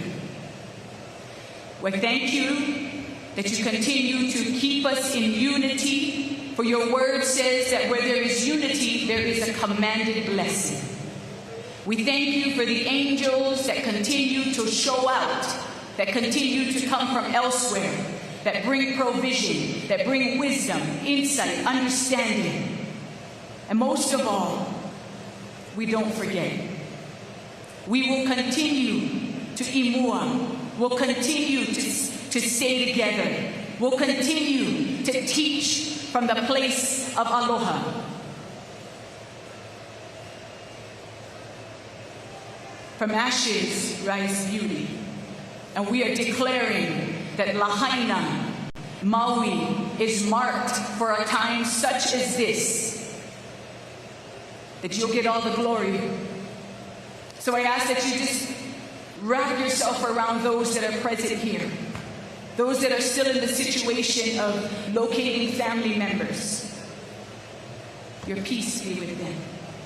Your peace be with our responders. Your peace be with our kupuna of this town.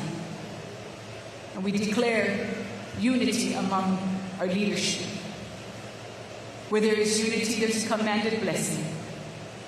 And we thank you for being at the center of all things. Bless this day. And I thank you for all the voices that are in this room. Our kupuna, our makua, our keiki, our opio, and that those that have continued and gone on to glory. Lord, have your way today. And we thank you for this time, for our family. And we ask all of this in your precious name, Jesus. Amen. Y'all have a seat.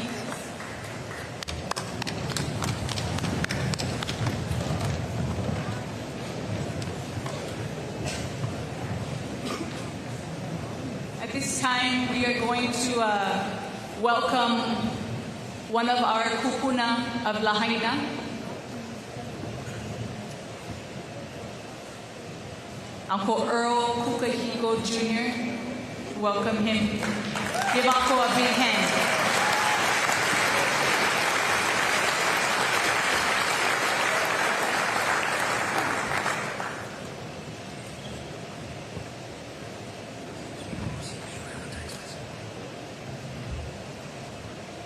Aloha.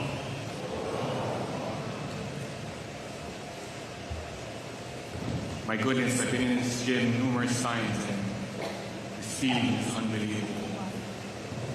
Mr. President, Madam First Lady, Governor, Mr. Green, Lieutenant Governor, Honorable Mayor Beeson, welcome to our town of Lahaina. This is not how we wish we had welcomed you. We wish that it would have been on better terms, but here we are. We are a town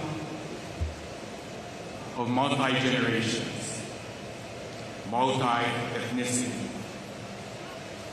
We are a town of kupuna, the old, kamali, the children, malahine, the welcome new. We are a loving community.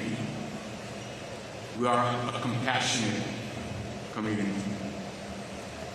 We are a community not without challenges, but a community with resolve. We are a community not for sale.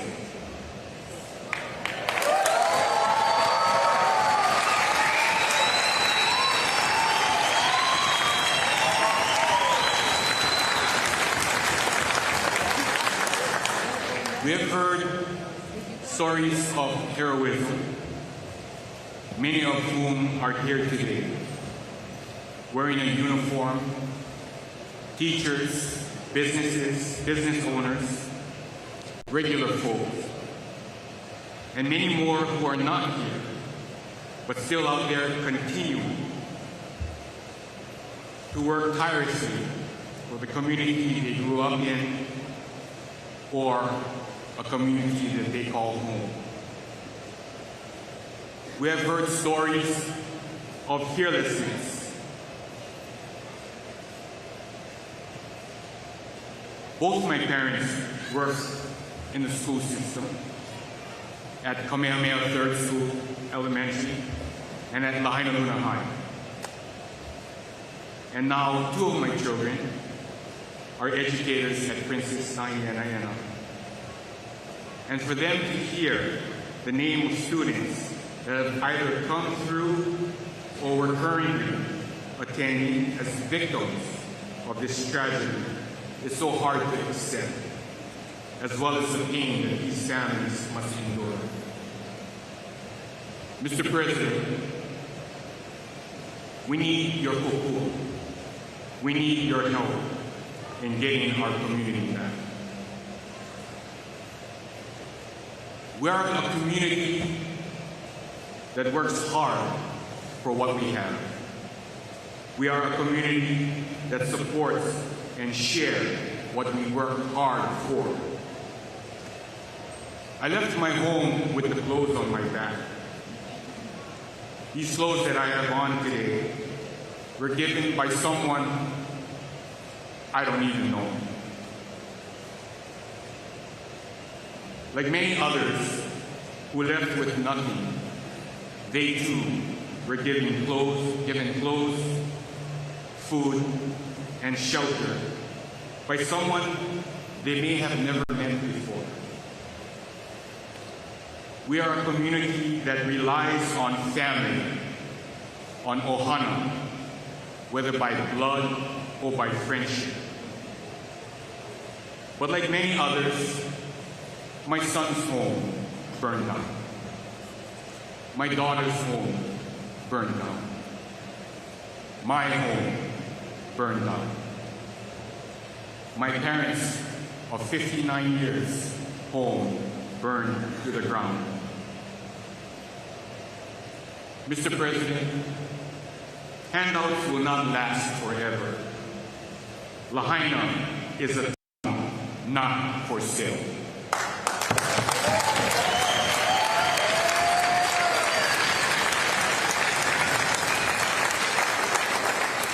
So please,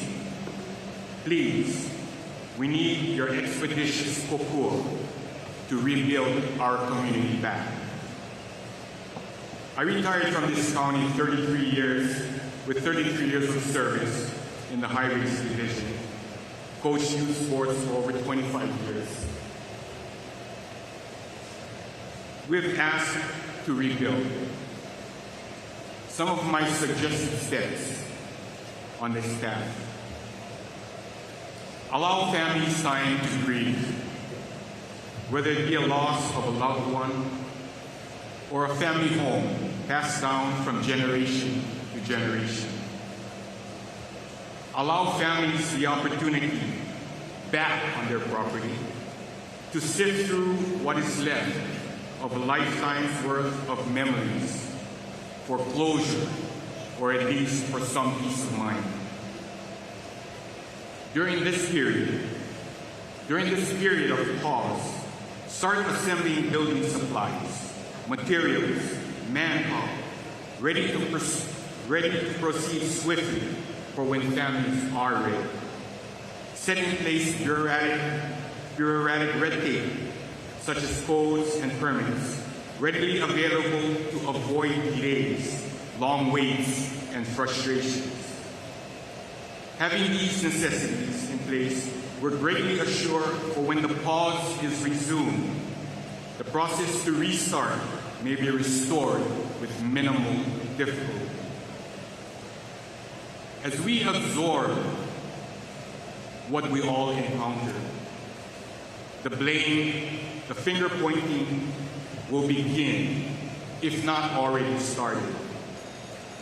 But I can tell you, every person I have spoken with, whether I've known them for a lifetime or have newly met, from deep down in their na'au, which is the Hawaiian term for guts, their na'au, their deep down feelings, from their na'au comes gratitude, comes appreciation.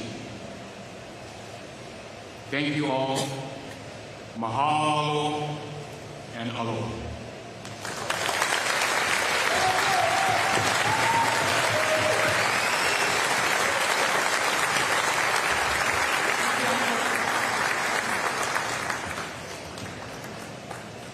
I'd like to welcome up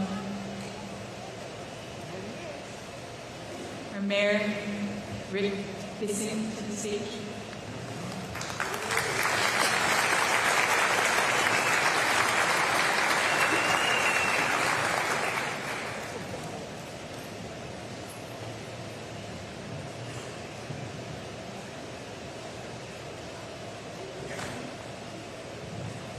Mr. President, First Lady Dr. Biden, Governor Green, First Lady Mrs. Green, distinguished guests, volunteers, and especially our Lahaina, Kula, and Kihei families.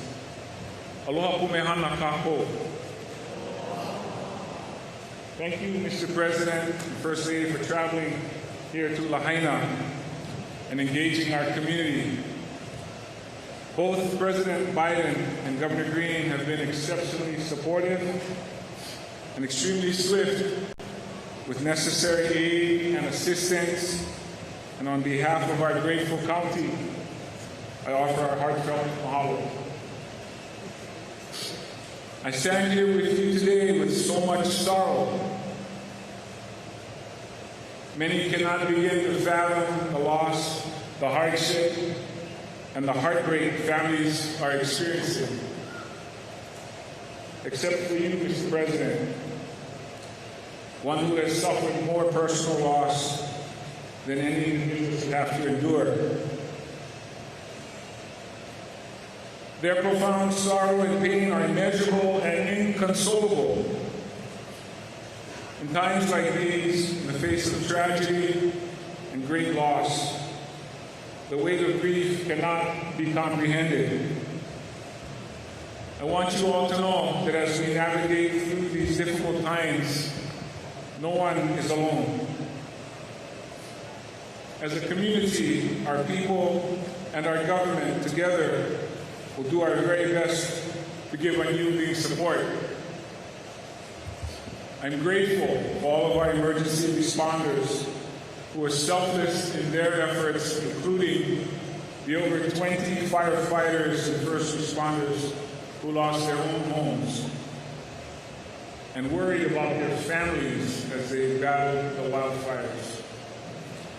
And as I spend time in our affected communities, visited shelters, and community-organized food hubs, I was awestruck by the galvanizing spirit of our people.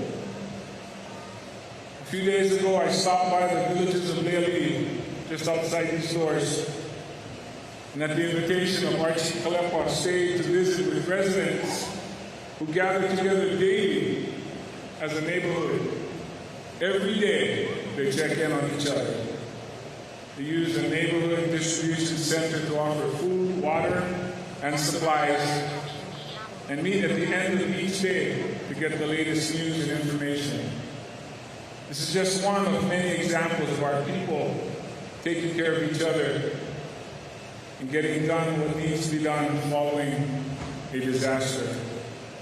For example, Kaipo Kekona, council member of Tamara Balton at Napili Park, Captain Ikaika Blackburn at Napili Plaza, and our Deputy Director of Agriculture, Hoa Hewa, leader of the War Memorial Complex Evacuation Center, along with his 600+ volunteers. We have never lived through times like these, and what we once knew will never be the same. In the difficult days ahead, there will be moments where we will find strength together as we seek solace and support. As our people struggle through grief and as we continue to search for unaccounted loved ones, my family and I, joined by many around the world, offer prayers for comfort, for peace, and for healing. Our island's rallying cry has been Maui strong, uniting the affected communities of West Maui, upcountry, and the South Side. Never have I been more humbled by the spirit of our people and the resilience of our communities. Mahalo and malamu po.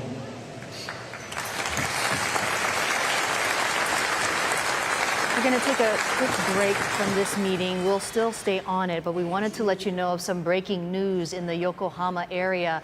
HFD at about 12:22 received a 911 call because of a brush fire near Yokohama Bay and some evacuations. Yeah, we understand there are evacuations of hikers near the Kaena Point Trail. They're actually sending an ATV into the area to see if there are any other hikers who may be affected, but about 20 acres have burned so far.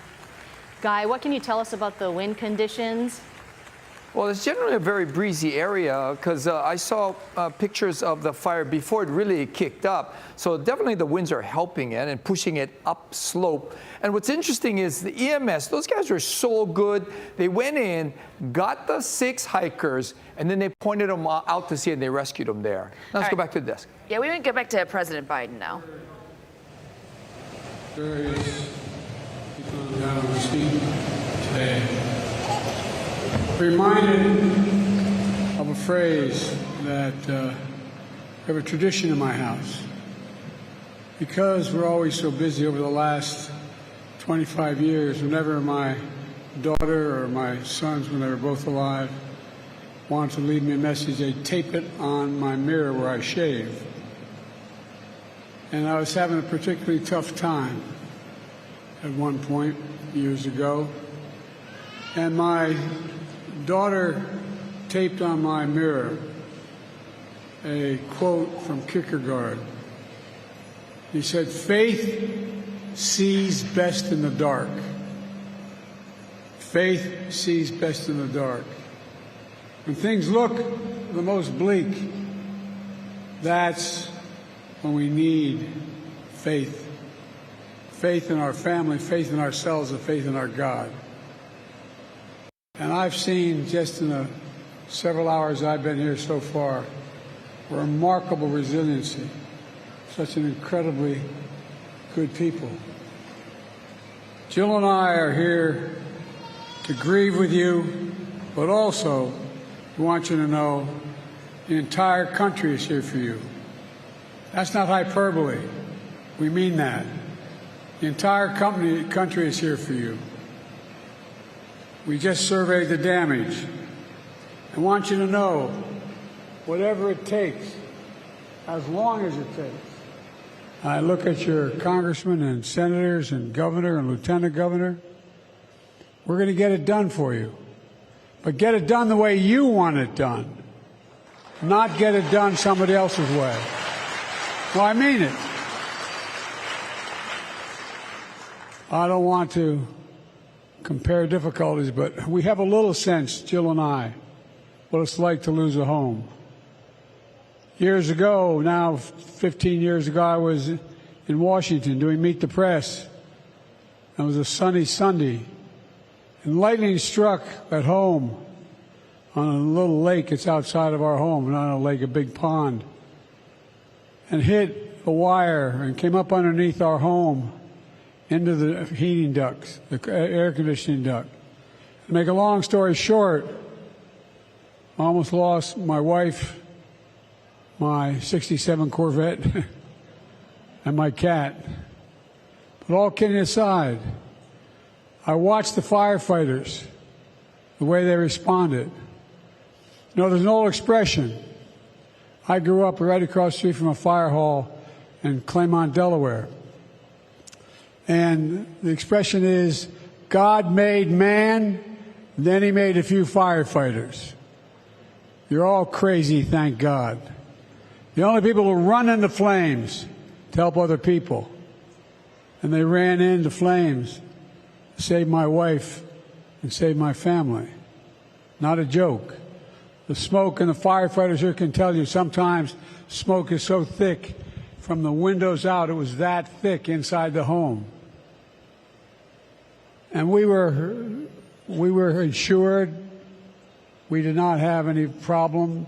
But being out of our home for a better part of a year was difficult. I can only imagine what it's like to lose your home completely, burned to the ground, and more importantly, all the things that matter to you from that ring he gave you when you were 19 years old, from that special letter that came for your son or your daughter, the little things that matter most, the album, the family albums, all of it is a touchstone to all the things we care about and lose.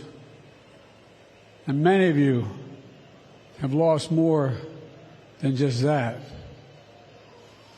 Many of you have lost family. Not even sure where some are. I've had a similar experience. I was a young senator being taken care of, not a joke, by Danny Inouye, who was my mentor. I was 29 years old. I wasn't old enough to be sworn in as a senator yet. And by the way, for 36 years, I was listed as the poorest man in Congress, so I didn't get there based on my income. And what happened was, I was down in Washington interviewing for staff. After I was elected on December 18th, before I was sworn in. And I got a phone call from my fire department saying I had to come home immediately. There had been an accident. A tractor trailer had broadsided my wife Christmas shopping with my 3 children. She was killed, my baby was killed, and my 2 boys were thought not to make it initially. So I have a little bit of a sense what it's like driving from Washington to Wilmington, 150 miles, wondering what in God's name is it going to be like when I get to the hospital. Only thing worse than losing someone is not sure whether you've lost someone. Not sure whether. My heart goes out to you, Jill and I. It aches for you, those of you who are trying to determine whether or not the person who is missing and unaccounted for reasons that are devastating. What I've observed in my short time here today is the courage, the community, the sense of togetherness you have. This is not an ordinary community. It's a community based on faith in one another. I've watched. I've had an opportunity to get to know your governor. I know your senators, know your folks. What they said about who you are is true. It's true. And it matters. There's an Irish poet who wrote a poem called The Cure at Troy. There's a stanza in it that seems to be appropriate. It said, history teaches us not to hope on this side of the grave. But then once in a lifetime, that long-for tidal wave of justice can rise up and hope and history rhyme. It's time it rises up for you all. It's time we rebuild this community the way you want it built, the way you want it. So it's still a community, not a group of beautiful homes, but a community. And I promise you, I give you my word as a Biden, as long as I am president, your governor's governor, and this group of you, your elected officials are there, we're not going to stop until it's done. As I flew over the carnage today in a helicopter, you'd see a lovely home completely unscathed. and a whole bunch of homes around it burned to the ground. Well, I asked what the average age of the homes were that were in this community. They said close to 50 years. The shingles are changed, the way in which the glass and the windows are built. We're not going to build back for you, you're going to build back better, better than you had, but what you want, what you need. Because, folks, the truth of the matter is that the rest of the world is looking at you. You know, it's not the same circumstance that no losses are the same. But the truth is, the feeling for families that have already been notified, it matters. It's going to be a long road, but you got to have hope. Hope really does spring eternal. It's based on faith, faith in one another. You know, I've been impressed how you look out for one another. Turn your pain into purpose. This town has stood as a sacred spot for centuries. So much history, so much beauty. Just before coming here, I stood in front of the banyan tree that stood for 150 years. It burned, but it still stands. One resident called it a diamond in the rough of hope. Another said, fire cannot reach its roots. I know it's a metaphor, but that's you. That's who you are. That's Hawaii. There's no quit in Hawaii. There's no quit in America. There's no quit in us. Remember, for God's name, who we are. Let me end with my prayer for all of you, a prayer that was said at the funeral masses affecting my children and it's based on the 91st Psalm in my church. It says, may he raise you up on eagle's wings and bear you on the breath of dawn, make you to shine like the sun and hold you in the palm of his hand. To you, the people of this island, who've shown such absolute courage, the nation stands with you. It really does. May God bless you all. And may you find the faith to be able to endure what you have to endure. I don't want to do anything out of line here, but if anyone would like to speak with me when this is over, I'll stay around, because I just want you to know we really care. Not a joke. Not a joke. And besides, if I didn't, Danny, I know you're watching. I know you're watching. I think I learned the lessons you taught me. God bless you all. Every time I walk out of my grandpa's house, he was an old Irish guy. He yelled, Joey, keep the faith. And my grandmother would know, Joey, spread it. Let's spread the faith. God love you all.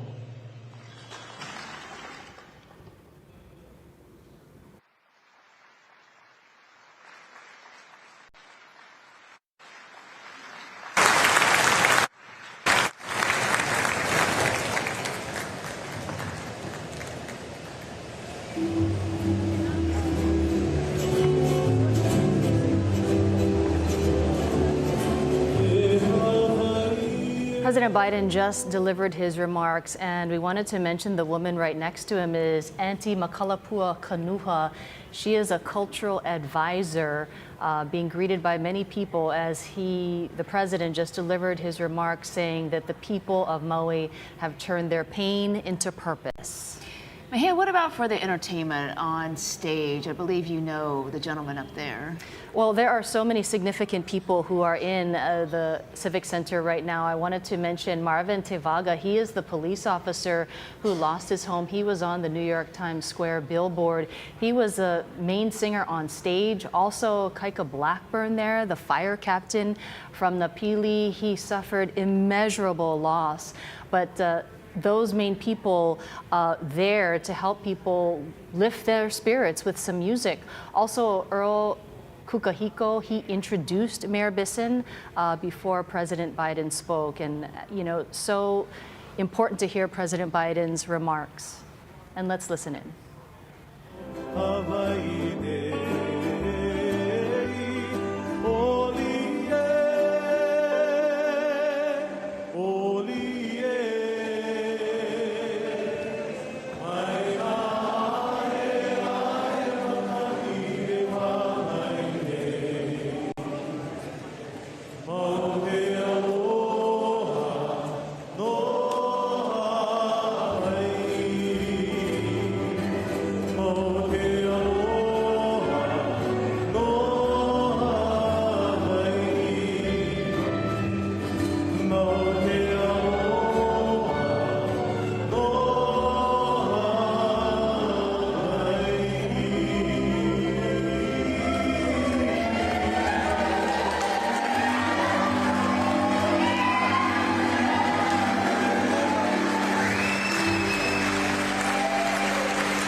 Folks want to have a seat, he will come and visit our kupuna. So we would love for them to sit, maybe visit the Tihalas, Felicitas, Lahaina. Looks like the cameras are on the move, but you saw kind of a touching moment there with the hands raised, hands being held by members of the community all around the president. And this is something uniquely Hawaii, people coming together in song, hand